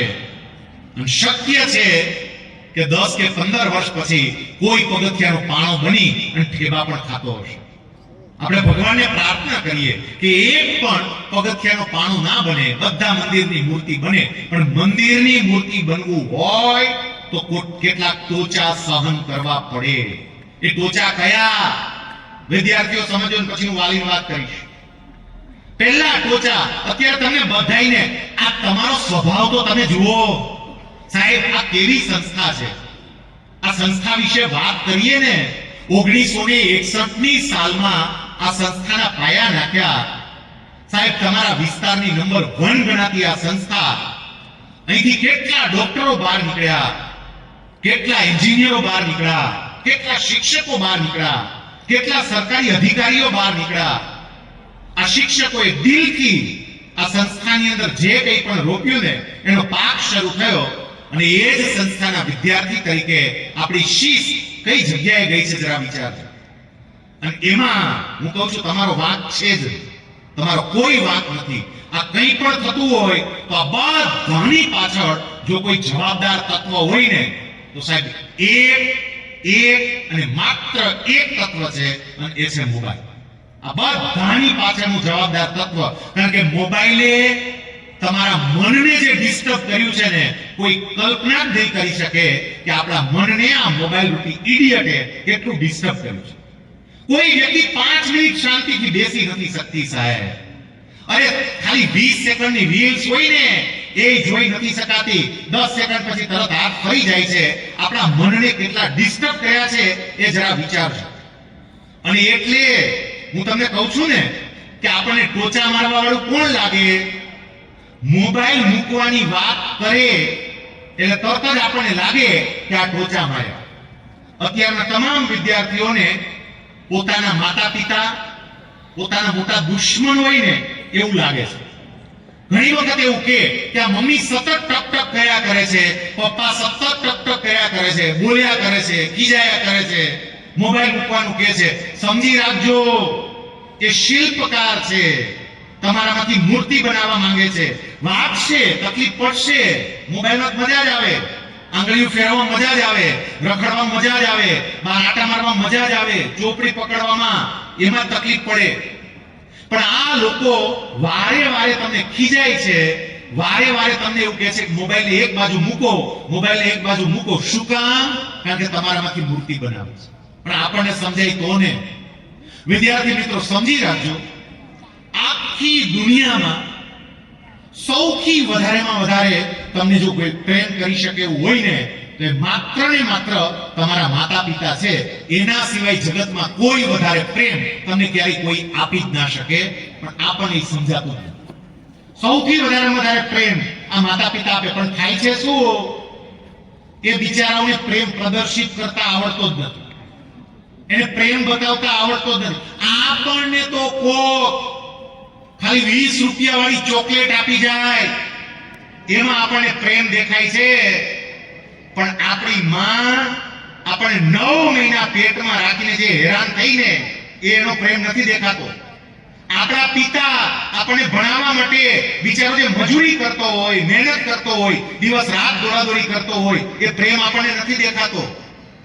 મારે એ કહેવું છે કે મમ્મી પપ્પા તમને ગમે તેમ કે, ગમે તે બોલે, આ બધું આપણા હિત માટે હોય છે, એ તમને સમજાવવું જોઈએ. જો પ્રગતિ કરવી હોય તો આ મમ્મી પપ્પા છે ને, તમને કંઈ પણ કહેતા પહેલા બિચારા ડરતા હોય છે કે ન કરે નારાયણને તમે કંઈક આડું અવળું પગલું ભરશો તો.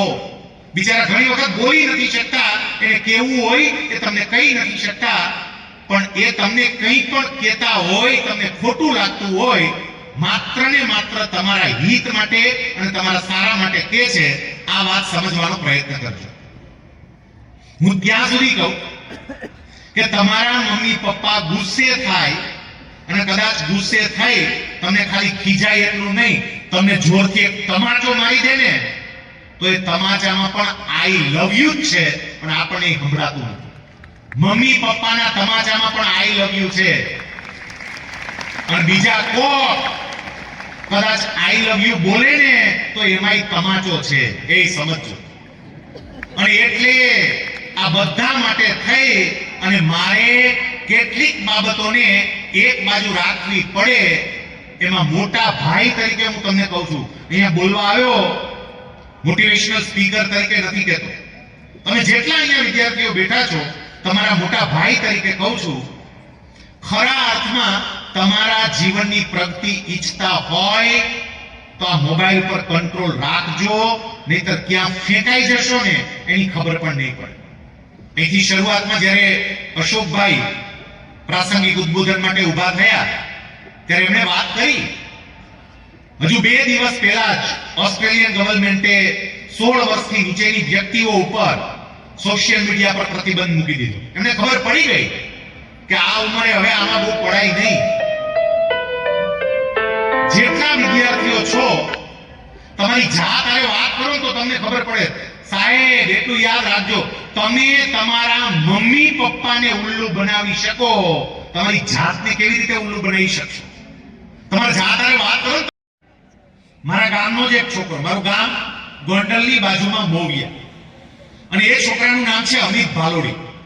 અમિત ભાલોડી નામનો આ છોકરો, એ દીકરો મારી પાસે ભણતો હતો. હું સરકારમાં નોકરીમાં લાગ્યો એ પહેલા કોચિંગ ક્લાસ કરાવતો. 12th માં એ દીકરાને કોમર્સમાં 65% જેવા માર્ક્સ આવ્યા. મને મળવા માટે આવ્યો, સાહેબ મારે આગળ શું કરવું જોઈએ? એના પપ્પા મારા ગામમાં બરફના ગોલા વેચતા હતા. એની આર્થિક પરિસ્થિતિ કેવી હોઈ શકે એ તમે સમજી શકો. સાહેબ એ છોકરો પણ એના પપ્પાને રાત્રે મદદ કરવા માટે જતો હતો. એ દીકરાને મેં એવું કહ્યું કે બેટા, તારી પર્સનાલિટી જોતા હું તને એવું કહી શકું કે તું કંપની સેક્રેટરીનો અભ્યાસ કર, CS નો અભ્યાસ. એ દીકરાએ CS પસંદ કર્યું, ભણવા માટે ગયો. ફી ભરી શકાય એમ નહોતી, કેટલાક લોકોએ મદદ કરી હતી, આવી એની પરિસ્થિતિ હતી. સમજો, એ છોકરો ભણવા માટે ગયો. પહેલું વર્ષ હું મારા ગામમાં હોળીના દિવસે આંટો મારવા માટે ગયો. અમિતની સાથે જે વિદ્યાર્થીઓ ભણતા હતા એ વિદ્યાર્થીઓ મને રસ્તામાં મળ્યા, બજારમાં, ગામની બજાર આપણે કહીએ. છોકરાઓ બધા મજા કરતા હતા. મેં એમને પૂછ્યું, અમિત ક્યાં?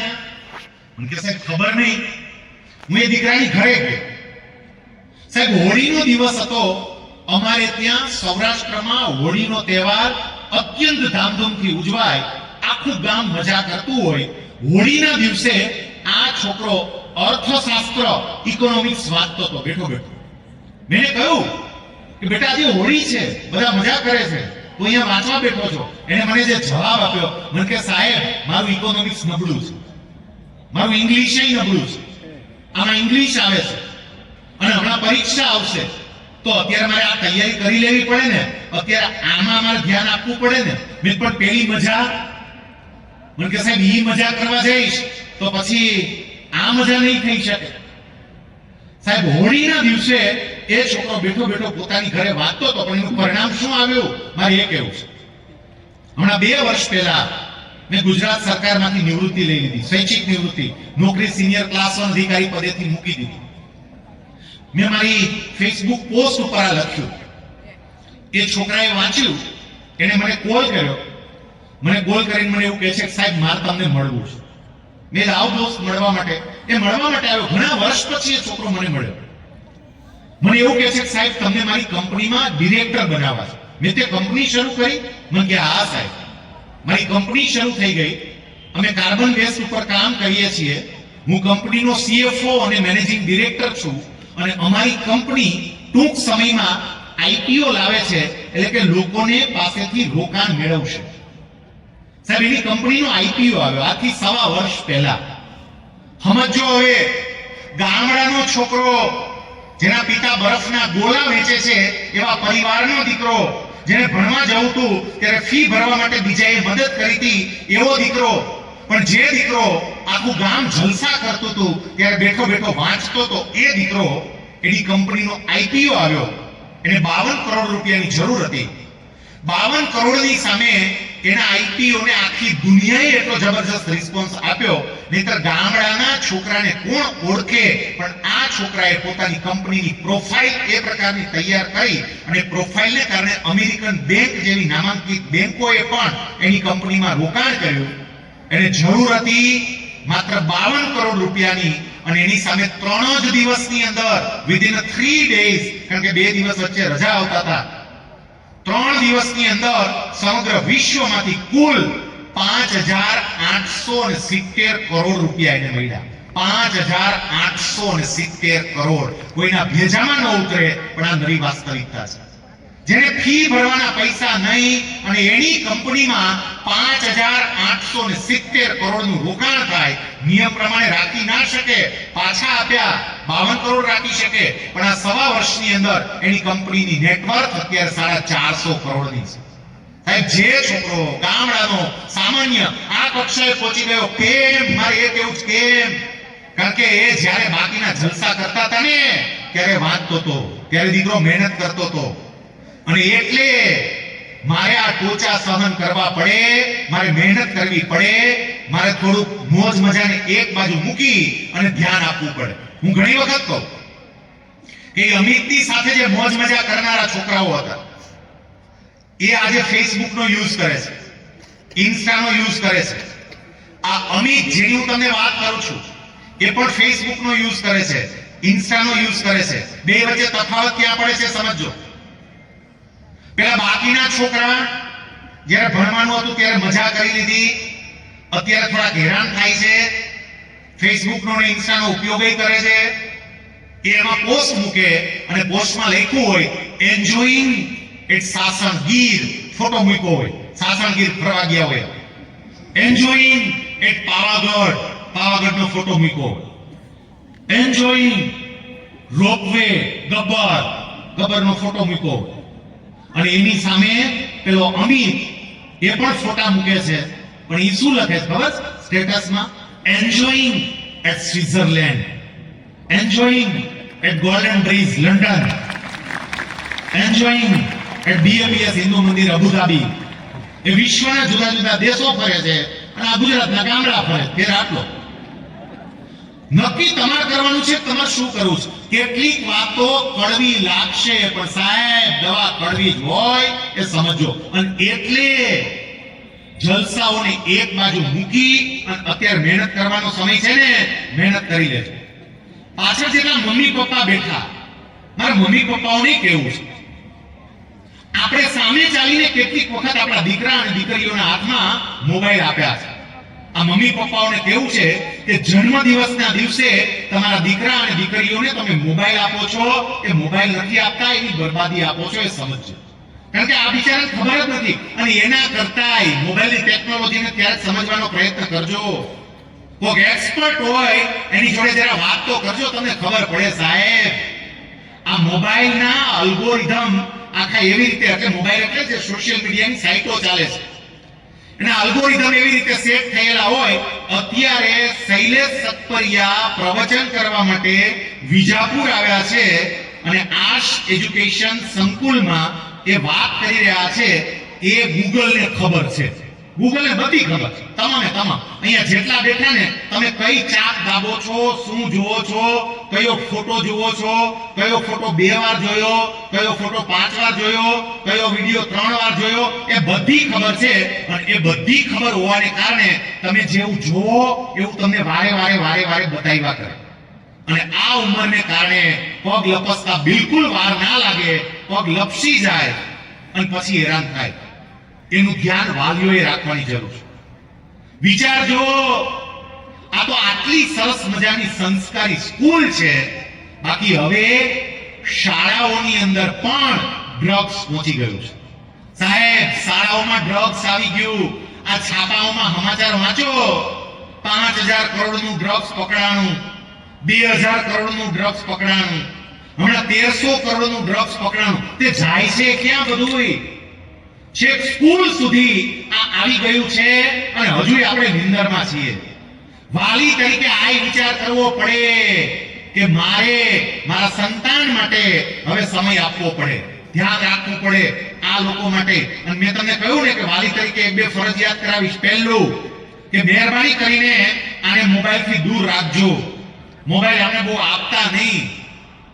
જેમને આ જગતને આઈફોનની ભેટ આપી, આઈપેડની ભેટ આપી, એવા સ્ટીવ જોબ્સ દુનિયાને આઈફોન આપ્યો, આઈપેડ આપ્યું.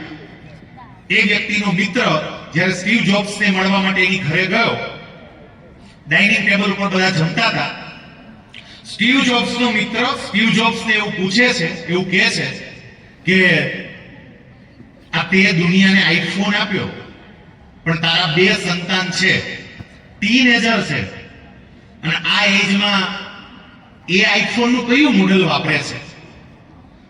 લેટેસ્ટ હોય એ જ વાપરે છે કે હજી જૂનો જ ઉપયોગ કરે છે? સ્ટીવ જોબ્સ એવું કહે છે કે એક કામ કર ને, મને પ્રશ્ન શું કામ એને પૂછે છે? સામે જ બેઠા છે, એને પૂછી લે. સ્ટીવ જોબ્સના દીકરાને સ્ટીવ જોબ્સનો મિત્ર પૂછે છે કે તારા પપ્પાએ આખી દુનિયાને આઈફોન પાછળ પાગલ કરી છે, તમે આઈફોન નું કયું મોડેલ વાપરો છો? અને સામે પેલા સ્ટીવ જોબ્સના સંતાનો જવાબ આપે છે, uncle, we don't use any cellphone. અમે કોઈ સેલફોનનો યુઝ કરતા જ નથી. મને આંચકો લાગ્યો મોટો. સાહેબ, આ નવી વાસ્તવિકતા છે. મોટો આંચકો લાગ્યો અને તરત જ સ્ટીવ જોબ્સને કીધું, એલા ભલામણા, તારા છોકરા ઉપયોગ નથી કરતા? સ્ટીવ જોબ્સે એવું કીધું કે 16 વર્ષ કરતા નાની ઉંમરે બાળકના હાથમાં મોબાઈલ આપીએ તો એ કેટલો ખતરનાક છે ને, એ મોબાઈલના સર્જક તરીકે મને ખબર છે, એટલે મેં મારા સંતાનને એનાથી દૂર રાખ્યા. જે આખી દુનિયાને મોબાઈલ આપે છે એ પોતાના સંતાનને એનાથી દૂર રાખે છે, અને આપણે દૂર નથી રાખી શકતા. તો માતા પિતા તરીકે મારે વિચારવું પડે, આપણે કેટલો કંટ્રોલ રાખવો પડે.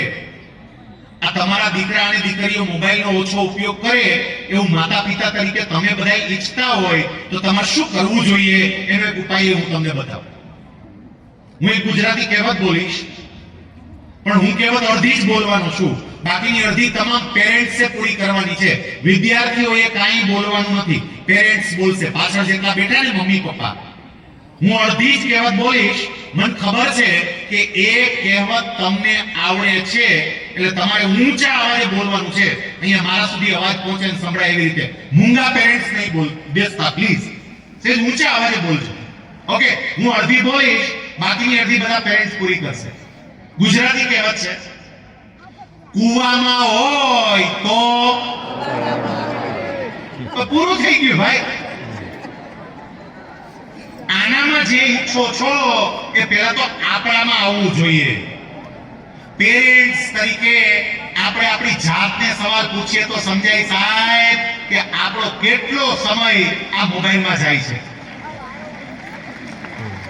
આ છોકરાઓ તાલીઓ પાડે છે એમાં સમજો. આ મુકામ તાલીઓ પાડે છે. મમ્મી પપ્પા સમજી જાજો બધાય, કારણ કે એ એવું કહેવા માંગે છે સાહેબ તમે જે કહો છો એ બિલકુલ બરોબર છે, આ લોકોનો ટાઈમ એમાં છે. અને હું નથી કહેતો, 1.5 મહિના પહેલા એક સર્વે બહાર પડ્યો અને એ સર્વે એવું કહે છે કે ભારતમાં એવરેજ પ્રત્યેક વ્યક્તિ રોજના 6 કલાક જેટલો મોબાઈલનો ઉપયોગ કરે છે. 6 કલાક. આમ જરાક વિચારીએ તો ખરા. મમ્મી પપ્પા તરીકે મારે પણ મારા મોબાઈલને એક બાજુ મૂકવો પડે. જેટલા મમ્મી પપ્પાના દીકરાઓ કે દીકરીઓ બોર્ડના વર્ષમાં હોય, એના માટે એક મહત્વની વાત, પાછળ જેટલા મમ્મી પપ્પા બેઠા છે, બોર્ડના વર્ષમાં હોય મારો દીકરો કે મારી દીકરી, તો મારે પણ કેટલોક સંયમ રાખવો પડે, મારે પણ કેટલોક કંટ્રોલ કરવો પડે. શું કરવું પડે? પહેલું મારે ટીવી સિરિયલો વગેરે બંધ કરી દેવી પડે, કારણ કે ઘણા પેરેન્ટ્સ ને એવાય જોયા છે, છોકરાને સલાહ કર, અરે અંદર જા, રૂમમાં જા, 5મા મિનિટ 10મા 12મા માં જો 5મા મિનિટ એને બિચારાને રૂમમાં મોકલે અને પોતે ટીવી ચાલુ કરીને અનુપમા ચાલુ કરે, પણ લાંબા ટાંગા કરીને મારે વિચારવું પડે. એટલું યાદ રાખજો, આ બધાય આપણી વાતો સાંભળીને જેટલું શીખે છે એના કરતા જોઈ જોઈને વધારે શીખે છે. એટલે માતા પિતા તરીકે હું પણ મોબાઈલની ઝાડમાંથી થોડોક બહાર આવું એ મારે વિચારવા જેવું છે. બીજું મારે તમને કહેવું છે, મમ્મી પપ્પા તરીકે આના ઉપર ખાસ થોડોક વિચાર કરજો કે દીકરાને કે દીકરીને એના ઉચ્ચ અભ્યાસ માટે, એના આગળના અભ્યાસ માટે કોઈ પણ જાતની વિશેષ તપાસ કર્યા વગર માત્ર છાપામાં આવતી જાહેરાતો જોઈ અને મોટા શહેરની અંદર મોટી સ્કૂલમાં મૂકવા માટે જઈએ, પણ ત્યાંના દૂષણોની હજી આપણને ખબર નથી. સાહેબ, જ્યારે બહુ જ મોટા શહેરની કહેવાતી મોટી સ્કૂલો થોડું રિઝલ્ટ બતાવી અને એનું માર્કેટિંગ કરે, આપણે એનાથી આકર્ષાઈએ, આપણા દીકરા અને દીકરીને ત્યાં મૂકવા માટે જઈએ, એને ત્યાં મૂકી આવીએ, એ હોસ્ટેલમાં રહે અથવા રૂમ રાખીને રહે, પછી ક્યારે રસ્તો ભટકી જાય ને એ ખબર પણ ના પડે. એક માતા પિતા તરીકે હું તો એવું કહું કે મારા વિજાપુરના આંગણે જો મને અહીંયા 11-12 સાયન્સમાં સારામાં સારી સુવિધા મળતી હોય તો મારે વિજાપુરની બહાર જવાય જ નહીં. હું વિજાપુરની બહાર શું કામે ન જાઉં? ઘણી વખત એવું બને છે, તમે જોજો, આ સ્કૂલ કેટલા સરસ પ્રયત્નો કરે. ચેતનભાઈને વ્યક્તિગત રીતે ઓળખું, કારણ કે મારું લેક્ચર ત્યાં વિદ્યા મંદિરની અંદર હતું પાલનપુરમાં. ત્યાં જે રીતે ચલાવે છે એ જ પ્રમાણે, એ જ સિસ્ટમ, એ જ પ્રકારનું આયોજન, એ જ પ્રકારના શિક્ષક, એ જ પ્રકારની વ્યવસ્થા. નીટ અને જીની અંદર જેનું નામ ભારતમાં હોય એવી સંસ્થા સાથેનું ટાઈઅપ, એનું મટીરીયલ્સ, બધી વ્યવસ્થા આપણને ઘર આંગણે કરી દે, અને છતાંય હજી આપણને એવું હોય કે આપણે તો ક્યાંક બીજે જવું છે, આપણે તો ક્યાંક બીજે જવું છે. વાલી તરીકે જરાક આ બાબતનો પણ વિચાર કરો. છેલ્લી વાત મારા વિદ્યાર્થીઓને હવે જે કહેવી છે, ઠંડી પણ છે, તમે ઘણા લાંબા સમયથી અહીંયા બેઠા પણ છો, પણ હવે છેલ્લી વાત કેવી છે કે માની લો કે તમે જે મહેનત કરો છો, તમે તમારો ગોલ નક્કી કરો, ગોલ નક્કી કર્યા પછી એને અચીવ કરવા માટે, એમને પ્રાપ્ત કરવા માટે તમે મહેનત કરો, અને મહેનત કરવા છતાંય તમને પરિણામ ના મળે ને તો હિંમત નહીં હારતા. આ મારે તમને છેલ્લે કહેવું. આમાં ઘણી વ્યક્તિ એવી હશે સાહેબ, બધાય તોફાની નથી. કેટલી વ્યક્તિ એવી છે કે જેને પોતાની કારકિર્દી બનાવવી છે, જેને જીવનમાં આગળ વધવું છે, જેને સફળ થવું છે, એવી વ્યક્તિ દિલથી મહેનત પણ કરે છે, પણ ઘણી વખત એવું બને કે મહેનતનું જોઈએ એવું પરિણામ આપણને પ્રાપ્ત ન થાય. તમને જોઈએ એવું પરિણામ પ્રાપ્ત ના થાય ત્યારે ચિંતા નહીં કરતા, મહેનત કરતા રહેજો. મહેનત કરતા રહેશો તો એક સમયે એનું પરિણામ આપણને ચોક્કસપણે મળશે. સોહનલાલ દ્વિવેદીની એ અદ્ભુત પંક્તિઓ છે. આમ તો સોહનલાલ દ્વિવેદીની પંક્તિઓ છે, પણ હરિવંશરાય બચ્ચનના નામે કોકે ચડાવી દીધી છે. સોહનલાલ દ્વિવેદી આપણને બધાને બહુ સરસ વાત કહે છે, એવું કહે છે, લહરો સે ડરકર નૌકા પાર નહીં હોતી, કોશિશ કરને વાलों की कभी हार नहीं होती. જે મહેનત કરે ને, જે પ્રયત્ન કરે એની ક્યારેય હાર ન થાય. જો આ પંક્તિના શબ્દો પર વિચાર કરજો. જબ નન્ही चींटी चलती है, આ એક નાની એવી કીડી હોય ને, એ કીડી જ્યારે ચાલતી ચાલતી જાય, દીવાલ પર ચડે, પાછી પડે, ચડે, પડે, ચડે, પડે, પણ એ ચડવા પડવાનું બંધ ન કરે. એક સમય એવો આવે કે એ ચડી જાય. એ છેલ્લો જે એનું જે છેલ્લું અંતરો છે ને એમાં અદ્ભુત વાત કરે છે. असफलता चुनौती है, स्वीकार करो. कदाच निष्फળતા મળી, કઈ વાંધો નહીં, સ્વીકારો, મળી. असफलता चुनौती है, स्वीकार करो. क्या कमी रह गई देखो और सुधार करो. संघर्षों का मैदान छोड़, यूं मत भागो तुम, जब तक सफल न हो नींद चैन को त्यागो तुम. ऐसे ही किसी की जय जयकार नहीं होती, कोशिश करने वालों की कभी हार नहीं होती. જે સતત વળગી રહે ને એક સમયે પોતાના ગોલમાં સફળ થાય અને થાય. હું ગુજરાત સરકારની અંદર અધિકારી તરીકે નોકરી કરતો હતો. એમાં મારો મોટા ભાગનો સમય મેં સ્પીપામાં કાઢ્યો છે. સ્પીપા એટલે Sardar Patel institute of public administration, Gujarat સરકારની એક એવી સંસ્થા કે જે સંસ્થા ગુજરાતના દીકરા અને દીકરીઓ યુપીએસસી ની પરીક્ષા આપીને સીધા કલેક્ટર બને, સીધા કમિશનર બને એ માટે એને ટ્રેનિંગ આપે છે. જે વિદ્યાર્થી મિત્રોને રસ પડતો હોય એમને એ દિશામાં વિચાર કરવો જોઈએ, કારણ કે આપણે આપણી ક્ષમતા પ્રમાણે આગળ વધાય. દરેક ડોક્ટર બને, દરેક એન્જિનિયર બને એવું ન હોય. જેને જેમાં રસ પડતો હોય એક ક્ષેત્રની અંદર આગળ જાય. કોઈને સ્પર્ધાત્મક પરીક્ષા આપી અને અધિકારી બનવામાં રસ પડતો હોય તો એમાં પણ અવાય. સ્પીપા એના માટેની તાલીમ આપે છે, કોઈ પણ જાતની ફી લીધા વગર, કારણ કે ગુજરાત સરકારની સંસ્થા છે. આ સ્પીપામાં મેં જોયું છે કે વિદ્યાર્થી મિત્રો તૈયારી માટે આવે, બે પ્રકારના વિદ્યાર્થીઓ જોયા છે. કારણ કે મેં 12 વર્ષ સ્પીપામાં કામ કર્યું. એક વર્ગ એવો છે જે તૈયારી માટે આવે, મહેનત કરે, પરીક્ષા આપે, ફેલ થાય, ફરી પરીક્ષા આપે, ફેલ થાય અને પછી મૂકી દે. બે વખત પરીક્ષા આપે, ફેલ થાય, પ્રયત્ન પડતા મૂકે. પણ એવા વિદ્યાર્થીઓ પણ જોયા છે, પરીક્ષા આપે, ફેલ થાય, પરીક્ષા આપે, ફેલ થાય, પરીક્ષા આપે, ફેલ થાય. છેલ્લો એટેમ્પ્ટ બાકી હોય, છેલ્લો પ્રયત્ન બાકી હોય અને છેલ્લા પ્રયત્ન એ પરીક્ષા પાસ કરી જાય અને આઈપીએસ ઓફિસર બની જાય. ગુજરાતનો જ એક છોકરો હિતેશ જોઈસર અત્યારે આઈપીએસ ઓફિસર છે. ઓફિસ સુપ્રિન્ટેન્ડન્ટ તરીકે, ડિસ્ટ્રિક્ટ ઓફિસ સુપ્રિન્ટેન્ડન્ટ એટલે ડીએસપી તરીકે એ પોતાની સેવા આપે છે. સ્પીપામાં એ ટ્રેનિંગ લેતા હતા, એનો છેલ્લો પ્રયત્ન હતો અને છેલ્લા પ્રયત્નમાં એ પાસ થયા અને આઈપીએસ બની ગયા. અને છેલ્લો પ્રયત્ન ન કર્યો હોત તો ઓછા માર્ક મળે, મૂંઝાઈ જવું નહીં, નિષ્ફળ જઈએ, મૂંઝાઈ જવું નહીં. અને હું તો એવું કહું કે વારે વારે પ્રયત્ન કરવા છતાં પણ સફળતા ના મળે તો ભગવાને આપણા માટે બીજું કંઈક નક્કી કર્યું. એક તો પહેલા તો મૂંઝાવું જ નહીં.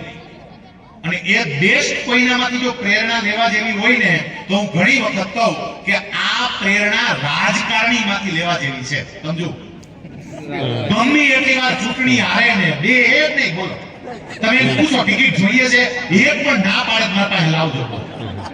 10 વખત ચૂંટણી હારે સાહેબ, જોતી જ હોય એને ટિકિટ દરેક વખતે.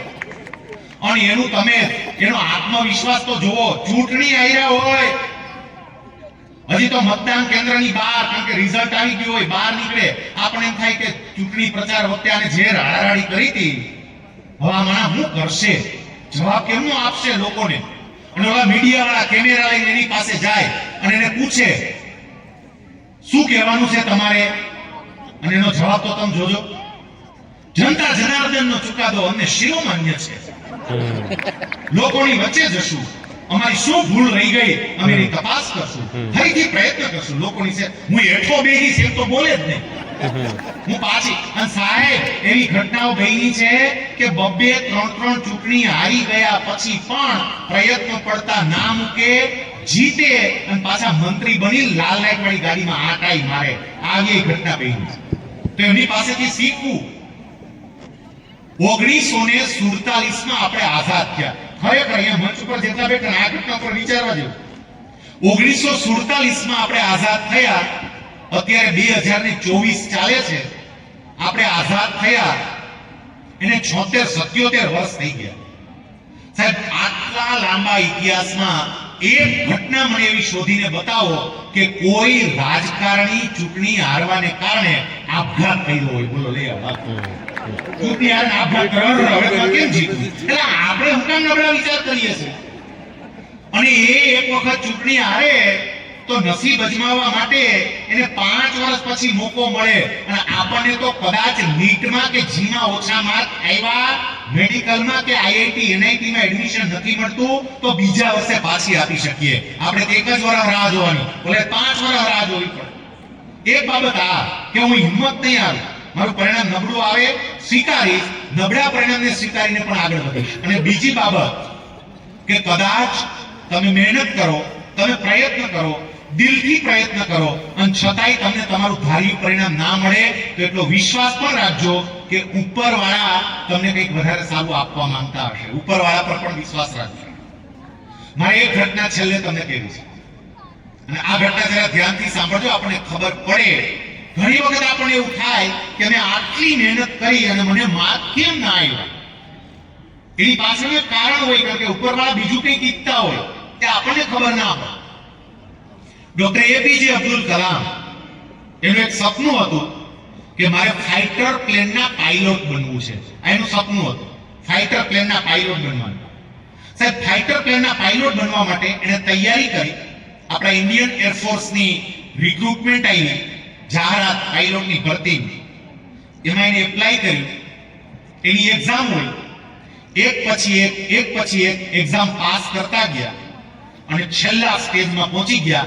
એ ઇન્ટરવ્યુનું સ્ટેજ હતું. હવે છેલ્લું સ્ટેજ બાકી હતું. સાહેબ, એ વખતે દહેરાદૂનની અંદર ઇન્ટરવ્યુ ગોઠવાયેલા. ઇન્ટરવ્યુ આપવા માટે કલામ દહેરાદૂન ગયા. લગભગ છેલ્લા સ્ટેજમાં 27 વ્યક્તિઓને ફાઇનલ કરી હતી અને 27 વ્યક્તિઓમાંથી 9 વ્યક્તિની પસંદગી કરવાની હતી. 9 વ્યક્તિને સિલેક્ટ કરવાના હતા. 27 વ્યક્તિ હતી, એનું ઇન્ટરવ્યુ કરવાનું હતું. આ 27 વ્યક્તિઓનું ઇન્ટરવ્યુ કર્યું. ડોક્ટર કલામનું ઇન્ટરવ્યુ પણ થયું અને ઇન્ટરવ્યુ એટલું સારું ગયું, કલામને એવું લાગ્યું કે આપણું સિલેક્શન 101% થશે, પાક્કું. એટલું સરસ ઇન્ટરવ્યુ ગયું હતું. એ માણસે મહેનત પણ દિલથી કરી હતી. પાક્કું જ હતું કે ફાઇટર પ્લેનના પાયલોટ બની જશે. ઇન્ટરવ્યુનું રિઝલ્ટ ડિક્લેર કર્યું. ત્યાં ને ત્યાં 9 વ્યક્તિઓને લેવાની હતી અને એ વખતે કલામનું સ્થાન એમાં 10મું હતું. ઘણા કદાચ એવું કહે છે 8 ને લેવાના હતા અને 9મું સ્થાન હતું. જેટલા લેવાના હતા એના કરતા એક જ નંબર ખાલી પાછળ. સાહેબ, 9 વ્યક્તિને લેવાના, જ્યાંથી અટક્યું ત્યાં જ કલામનું નામ. અને એટલા નિરાશ થયા કે મેં આટલી મહેનત કરી, સાવ આ જગ્યાએ ઇન્ટરવ્યુ સુધી પહોંચી ગયો અને એક માટે હું રહી ગયો ખાલી. બહુ હતાશ થયા, નિરાશ થયા. દહેરાદૂનથી સીધા ઋષિકેશ ગયા. ગંગાજીના કાંઠા પર સ્વામી શિવાનંદજીનો આશ્રમ હતો. શિવાનંદજીના આશ્રમમાં ગયા. શિવાનંદજીએ જોયું કે કોઈ યુવાન છે, મૂંઝાયેલો હોય એવું લાગે છે. શિવાનંદજી એમની સાથે વાત કરી, પૂછ્યું, કઈ તકલીફ છે ભાઈ? કલામે કહ્યું, હા સ્વામીજી, બહુ હતાશ છું. કારણ શું? અમે કારણ કીધું કે મારે ફાઇટર પ્લેનના પાયલોટ બનવું હતું, મહેનત કરી, પરીક્ષાની તૈયારી કરી, ઇન્ટરવ્યુ આપ્યું, મારું સિલેક્શન ના થયું. 9 વ્યક્તિને લેવાના હતા, હું જ 10મા સ્થાને આવ્યો. સામે સ્વામી શિવાનંદજી પૂછે છે, ભાઈ તમે મહેનત બરોબર કરી હતી? હા સ્વામીજી. તમારું પરફોર્મન્સ પણ બરોબર હતું? હા સ્વામીજી. અને તોય તમારું સિલેક્શન ના થયું? તો કે ના સ્વામીજી, ના થયું. સ્વામી શિવાનંદજી ડોક્ટર કલામને એવું કહે છે, ભાઈ તો જરાક એટલું વિચારો, તમે મહેનત કરી હતી ને છતાંય તમને પરિણામ નથી મળ્યું. ભગવાન તમને આના કરતા કંઈક વધારે સારું આપવા માંગતા હશે, એટલે તમને અહીંયા નથી લઈ જતા. કલામ એવું કહે છે, એ વખતે તો મને એ વાત બરોબર સમજાણી નહીં, પણ 2002માં જ્યારે હું સાયન્ટિસ્ટ તરીકે પ્રોજેક્ટ પર કામ કરતો હતો, હું મારા પ્રોજેક્ટમાં બીજી હતો અને મને સમાચાર આપવામાં આવ્યા કે ભારતના પ્રાઇમ મિનિસ્ટર અટલ બિહારી વાજપેયીજી તમારી સાથે વાત કરવા માંગે છે. એટલે હું તરત ફોન ઉપર આવ્યો. સામે છેડે અટલ બિહારી વાજપેયી ભારતના પ્રધાનમંત્રી હતા, જેની સાથે આપણા આદરણીય ડોક્ટર A.K. પટેલ સાહેબે મંત્રી તરીકે કામ કર્યું છે. તે અટલ બિહારી વાજપેયીજીએ ડોક્ટર કલામને એવું કહ્યું, કલામ, આ દેશને તમારી સેવાની જરૂર છે. કલામ કે સાહેબ હું સેવા કરું જ છું ને, સાયન્ટિસ્ટ તરીકે સેવા કરું છું. સામે અટલ બિહારી વાજપેયી કે એમ નહીં, આ દેશને પ્રેસિડેન્ટ તરીકે, રાષ્ટ્રપતિ તરીકેની તમારી સેવાની જરૂર છે અને અમે ઈચ્છીએ છીએ કે તમે દેશના રાષ્ટ્રપતિ બનો. કલામ એ વખતે એવું કહે છે કે આ તો તમે બહુ મોટી વાત કરી દીધી, મારે નિર્ણય લેતા પહેલા મારા પરિવારજનો સાથે અને મારા મિત્રો સાથે મારે વાત કરવી જોશે અને પછી હું આપને કહું. એ વખતે અટલ બિહારી વાજપેયીજીએ આ અબ્દુલ કલામને એવું કહ્યું હતું કે તમારે જેની સાથે વાત કરવી હોય એની સાથે વાત કરો, પણ તમારો જવાબ મને આમાં જ જોશે. કલામ એવું કહે છે કે 2002 માં હું રાષ્ટ્રપતિ બન્યો. રાષ્ટ્રપતિ તરીકેની મારી સોગંદ વિધિ પૂરી થઈ અને સોગંદ વિધિ પૂરી થઈ પછી પ્રોટોકોલ પ્રમાણે આપણી 3 પાંખ, આર્મી, નેવી અને એરફોર્સ, એ ત્રણેય પાંખના વડા પ્રોટોકોલ પ્રમાણે રાષ્ટ્રપતિને સેલ્યુટ મારવા માટે જાય. કારણ કે રાષ્ટ્રપતિ આ ત્રણેય પાંખના સુપર કમાન્ડર કહેવાય. એટલે આ ત્રણેય પાંખના વડા રાષ્ટ્રપતિને સેલ્યુટ કરવા માટે આવ્યા. અબ્દુલ કલામ એવું કહે છે કે હું ઊભો હતો અને મારી સામે ત્રણેય પાંખના વડા ઊભા હતા. ત્રણેય મને સેલ્યુટ મારીને ઊભા હતા ત્યારે મારું ધ્યાન સીધું જ એર માર્શલ તરફ ગયું. પહેલું ધ્યાન એર માર્શલ તરફ એટલા માટે ગયું કારણ કે મને એરફોર્સમાં જવાની ઈચ્છા હતી. મેં સીધું એર માર્શલ સામે જોયું અને એર માર્શલ સામે જોતાની સાથે જ મને દહેરાદૂનનો એ દિવસ યાદ આવી ગયો. જે 9 વ્યક્તિ પસંદ થઈ હતી, હું 10મા ક્રમે હોવાને કારણે રહી ગયો હતો. એ 9 વ્યક્તિ જે પસંદગી પામી હતી ને, એમાં પહેલા નંબર ઉપર જેની પસંદગી થઈ હતી એ વ્યક્તિ મારી સામે ઊભા મને સેલ્યુટ મારતો હતો. અને ત્યારે મને સ્વામી શિવાનંદજીના શબ્દો યાદ આવ્યા કે ભગવાન તમને આ નથી આપતા તો આના કરતા કંઈક સારું આપવું હશે. મને ત્યારે સમજાણું કે ખરેખર ભગવાને મને સારું આપી દીધું. મિત્રો સમજો, તમે મહેનત કરો અને છતાંય એવું બનશે કે તમને એનું પરિણામ ના મળે. પરિણામ ના મળે ચિંતા નહીં કરતા, ભગવાન એના કરતા સારું આપવા માંગતા હશે. અને એવી કેટલીય ઘટનાઓ ઘટી છે કે જ્યાં વ્યક્તિએ મહેનત કરી હોય, દિલથી કામ કર્યું હોય અને છતાંય પરિણામ ના મળ્યું હોય તો પાછળથી જોવા મળે કે એના કરતા પણ વધારે સારું પરિણામ મળે.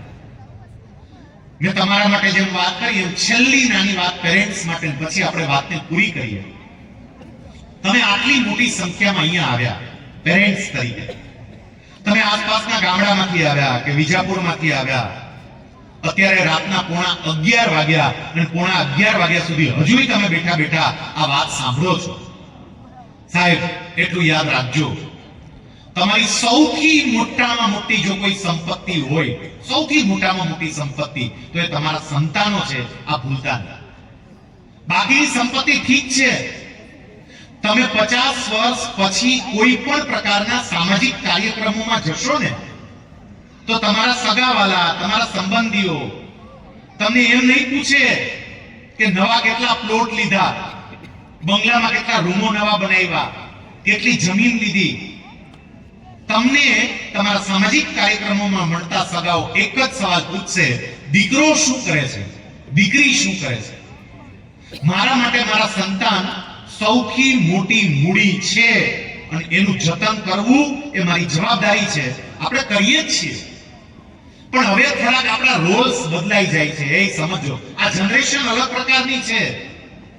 આની આરે તમે તમારા મમ્મી પપ્પા તમારી સાથે જેવી રીતે કામ લેતા હતા એવી રીતે નહીં લઈ શકો.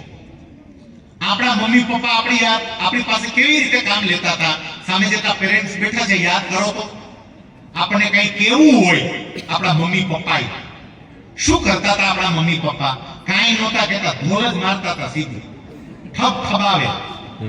આને કશું જ કહી શકાય એમ નથી, કારણ કે આ જનરેશન અલગ પ્રકારની છે. અને એટલે કેટલાક પરિવર્તન વાલી તરીકે મારામાં પણ આવવા પડે. કેટલાય વાલીઓ મેં એવાય જોયા છે કે અત્યારે આજની તારીખે ગીત ગાતા હોય, બોલો અમે નાના હતા ત્યારે આમ, અમે નાના હતા ત્યારે આમ, પણ તે સમય જુદો હતો. એ વાતને ભૂલી જાઓ વાલી તરીકે. જેટલા અહીંયા પેરેન્ટ્સ બેઠા છે ને, પેરેન્ટ્સ, માતા પિતા, એ માતા પિતાને મારે 3-4 પ્રશ્નો પૂછવા છે. હા કે નામાં જવાબ આપજો. વિદ્યાર્થી તમારે કોઈને બોલવાનું નથી, એટલે એનો અવાજ મને સંભળાય. તમને આ પ્રશ્ન નથી, તમારા વાલીઓને પ્રશ્ન છે. એટલે મમ્મી પપ્પા જરા ઊંચા અવાજે મને હા કે નામાં ખાલી જવાબ આપજો. ઓકે, હું અહીંથી બોલીશ, તમારા હા કે ના એટલો ખાલી જવાબ. પણ મૂંગા નહીં બેસતા, પ્લીઝ મને જવાબ આપજો. આ છેલ્લો વાત છે અને છેલ્લી એક્સરસાઇઝ છે. તમે જ્યારે નાના હતા ત્યારે 5 GB ની સ્પીડ વાળું ઇન્ટરનેટ હતું, હા કે ના? 5G સ્પીડ વાળું, હા કે ના? તમે જ્યારે નાના હતા ત્યારે અત્યારે સોશિયલ મીડિયાના જેટલા માધ્યમો છે, ફેસબુક, ઇન્સ્ટા, વોટ્સએપ એવા માધ્યમો હતા, હા કે ના? તમે જ્યારે નાના હતા ત્યારે અત્યારે ટીવીમાં જેવી ચેનલો આવે છે, જેટલી ચેનલો આવે છે એવી અને એટલી ચેનલો આવતી, હા કે ના? તો તમે નાના હતા ત્યારે બગડવાના કોઈ ચાન્સ જ નહોતા. એમાં ડાયરિયા તે હું મોટું કામ કરી દીધું. આપણને લાગુ પડે ને, અમે નાના હતા ત્યારે, પણ ત્યારે બગડવાના ચાન્સ જ નહોતા. ત્યારે મોબાઈલ નહોતો, ઇન્ટરનેટ નહોતું, સોશિયલ મીડિયા નહોતું, કાંઈ નહોતું. આજે આ બધું છે ત્યારે આ સંતાનોને સાચવવા એ માતા પિતા તરીકે આપણી પવિત્ર ફરજ છે. અને માતા પિતા તરીકે મારે એને હૂંફ આપવી પડે. અપેક્ષા રાખીએ એ બરોબર છે, પણ અપેક્ષા એ માપની હોય. કેટલાક એવા માતા પિતાએ જોયા છે કે સંતાનો બિચારા મહેનત કરીને 80% લઈ આવે, 85% લઈ આવે, અમુક 90% લઈ આવે, અને તોય મમ્મી પપ્પાને ઓછા પડતા હોય. બોલો, પછી તો સ્કૂલ વાળાએ નક્કી કર્યું આપણે ધાબેડો આપો જ તે. અમુક સ્કૂલ વાળા પ્રાથમિક શાળામાં જે ટકા આપે છે સાહેબ, આપણે ત્યાં 100 માં કોઈ 100 આપી ગયો, 100%. અને આપણે એમ થાય કે વાલીઓની અપેક્ષા પૂરી કરવા કે સ્કૂલ વાળા 101% ચાલુ ન કરે, 1% બોનસ નો એમ કરીને ચાલુ કરે. કારણ કે આપણી અપેક્ષાઓ એવી છે. સ્કૂલ વાળા શું કરે, કેટલાક વાલીઓ એવી રીતે હરખાય. અમુક સ્કૂલો સાહેબ એવી છે કે જે સ્કૂલો અમથે અમથા ટકા આપી દે છે અને વાલીઓ રાજી થયા જ કરે. બોર્ડની પરીક્ષા આવે તો ખબર પડે કે આ ક્યાં પડ્યા છે. એ આપણી અપેક્ષાઓને કારણે. અપેક્ષા રાખીએ પણ સંતાનને ધ્યાનમાં લઈને અપેક્ષા રાખીએ. 2-5 માર્ક ઓછા આવે અને તમે જે બરાડા પાડતા હોય એમાં અહીંયા જેટલા મમ્મીઓ બેઠા ને, મમ્મીઓને બહુ હાથ જોડીને વિનંતી કરીશ, કારણ કે એને વધારે પાછું હોય. લે 5 માર્ક કપાઈ ગયા, મમ્મી એમ કે 5 માર્ક કપાઈ ગયા, બસ 95 જ આવ્યા.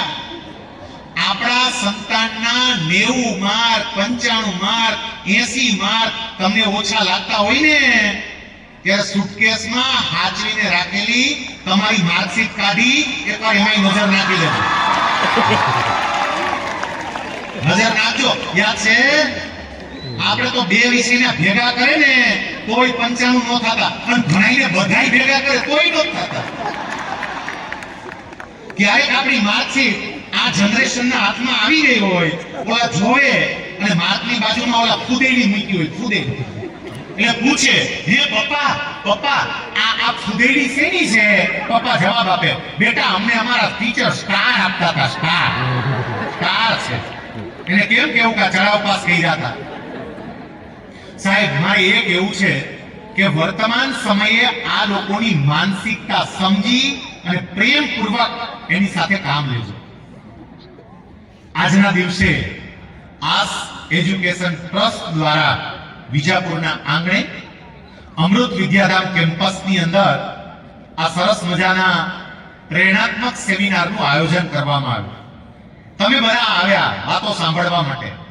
કેટલાક બેસી શક્યા, કેટલાક ના બેસી શક્યા. પણ આજે મારે માં સરસ્વતીના ચરણોમાં એવી પ્રાર્થના કરવી છે કે અહીંયા જે કંઈ પણ વાતો થઈ છે એ વાતો આપને સમજાય, વાતો આપના જીવનમાં ઉતરે, એનો અમલ થાય અને એનું પરિણામ પણ મળે. વિદ્યાર્થીઓ અને વિદ્યાર્થીનીઓ તમે જેટલા બેઠા છો ને, તમારા માટે હું આજે ભગવાનને પ્રાર્થના કરું છું અને ખરેખર દિલથી પ્રાર્થના કરું છું કે તમે બધાય દીકરા અને દીકરીઓ એવા સ્થાન પર પહોંચો કે તમને મળવા માટે શૈલેષ સપરિયાને એપોઇન્ટમેન્ટ મળે જ નહીં. તમને મળવું હોય ને એપોઇન્ટમેન્ટ જ ન મળે એટલા સફળ થાવ. તમારા પીએ ના પાડી દે, બેન મેડમ બહુ બિઝી છે, નહીં મળી હવે. ના પાડે તમારા પીએ, સર બહુ બિઝી છે. પછી હું અશોકભાઈને ફોન કરું, કે તમારી સ્કૂલના આતા વિદ્યાર્થી મને પ્લીઝ એક એપોઇન્ટમેન્ટ લઈ દ્યો ને, તમારા પ્રિન્સિપાલને ફોન કરું, ચેતનભાઈને ફોન કરું અને ઈ તમને વાત કરે અને પછી તમને મને માંડ 5 મિનિટની એપોઇન્ટમેન્ટ આવો એવી સફળતા તમે પ્રાપ્ત કરો ને, એવી ભગવાનને પ્રાર્થના. માતા પિતા તરીકે મારે ખાલી છેલ્લે એટલી જ પ્રાર્થના કરવી છે કે તમે બધાએ આ સ્કૂલ પર વિશ્વાસ રાખીને, સ્કૂલના સંચાલક મંડળ પર વિશ્વાસ રાખીને, સ્કૂલના શિક્ષકો પર વિશ્વાસ રાખીને તમારા સંતાનોને આ સ્કૂલની અંદર તમે બેસાડ્યા છે. સાહેબ, આ સ્કૂલથી વિશેષ પરિચય નહોતો, પણ જ્યારે હું આવ્યો ને એ સ્કૂલના શિક્ષકો મને મળવા માટે ત્યાં હોટલ પર આવ્યા, એમની જોડે મુલાકાત થઈ, ત્યાંથી અહીંયા આવતા સુધી કારમાં એમની સાથે વાત થઈ અને થોડો સમય સુધી ઓફિસમાં બેસી અને ટ્રસ્ટી મંડળ સાથે વાત થઈ. સાહેબ, આખા ગુજરાત રાજ્યમાં ફરું છું, ગુજરાતની બહાર પણ જાઉં છું, બધે પ્રવચનો ગોઠવાય છે, કેટલાયને મળવાનું થાય છે. લોકોને તમે મળો અને થોડીક વારમાં એની સાથે વાતચીત કરતાની સાથે તમને એની પરખ થઈ જાય. હું વખાણ કરવા માટે નથી કહેતો, અહીંયા બોલવા આવ્યો એટલા માટે નથી કહેતો, પણ સાહેબ સાચા અર્થમાં શિક્ષણનું જો કોઈ કામ થઈ રહ્યું હોય ને તો અહીંયા થઈ રહ્યું છે, પણ હજી આપણને કદાચ એની કદર નથી. અહીંયા એ કામ થઈ રહ્યું છે. આ બધા બહુ દિલથી કામ કરનારા શિક્ષકો છે, સંચાલકો છે. ત્યારે એ જે કંઈ પણ પ્રયોગો કરવા જઈ રહ્યા છે, જે કંઈ પણ કાર્ય કરવા જઈ રહ્યા છે, વાલી તરીકે આપણે એને પૂર્ણપણે સપોર્ટ આપીએ. સાહેબ, શિવમ જે વાલીઓનું મંડળ અહીંયા શરૂ કર્યું છે, વાલીઓને સાંભળવામાં નથી આવતા, વાલીઓની વાત સાંભળવામાં નથી આવતી, એને બદલે વાલીઓનું જ એક મંડળ, વાલીઓના પ્રતિનિધિ, કોઈ પણ નવો પ્રોજેક્ટ આવે, કોઈ પણ નવી બાબત મૂકવાની હોય, વાલીઓને પ્રતિનિધિ મંડળ સાથે વાત થાય, ચર્ચા થાય, વાલીઓના પ્રશ્નો હોય તો એ પ્રશ્નો સાંભળવામાં આવે, એનું નિરાકરણ કરવામાં આવે. આ કેટલું સરસ મજાનું કામ થઈ રહ્યું છે. ત્યારે વાલી તરીકે આ લોકો જે કંઈ પણ નિર્ણય લે ને એ નિર્ણયની અંદર તમારો સાથ આપજો. ફરીથી આપ સૌએ મને સાંભળ્યો એ બદલ આપનો સૌનો હૃદયપૂર્વક આભાર. આ કેમ્પસની અંદર આવવા માટે મને આમંત્રણ આપ્યું એ બદલ ટ્રસ્ટીઓનો આભાર. ચેતનભાઈ મને આ માટેની તક આપી એ બદલ એમનો આભાર, અને આપ સૌ વાલીઓ અને વિદ્યાર્થીઓનો પણ હૃદયપૂર્વક આભાર. વંદે માતરમ. ભારત માતા કી જય.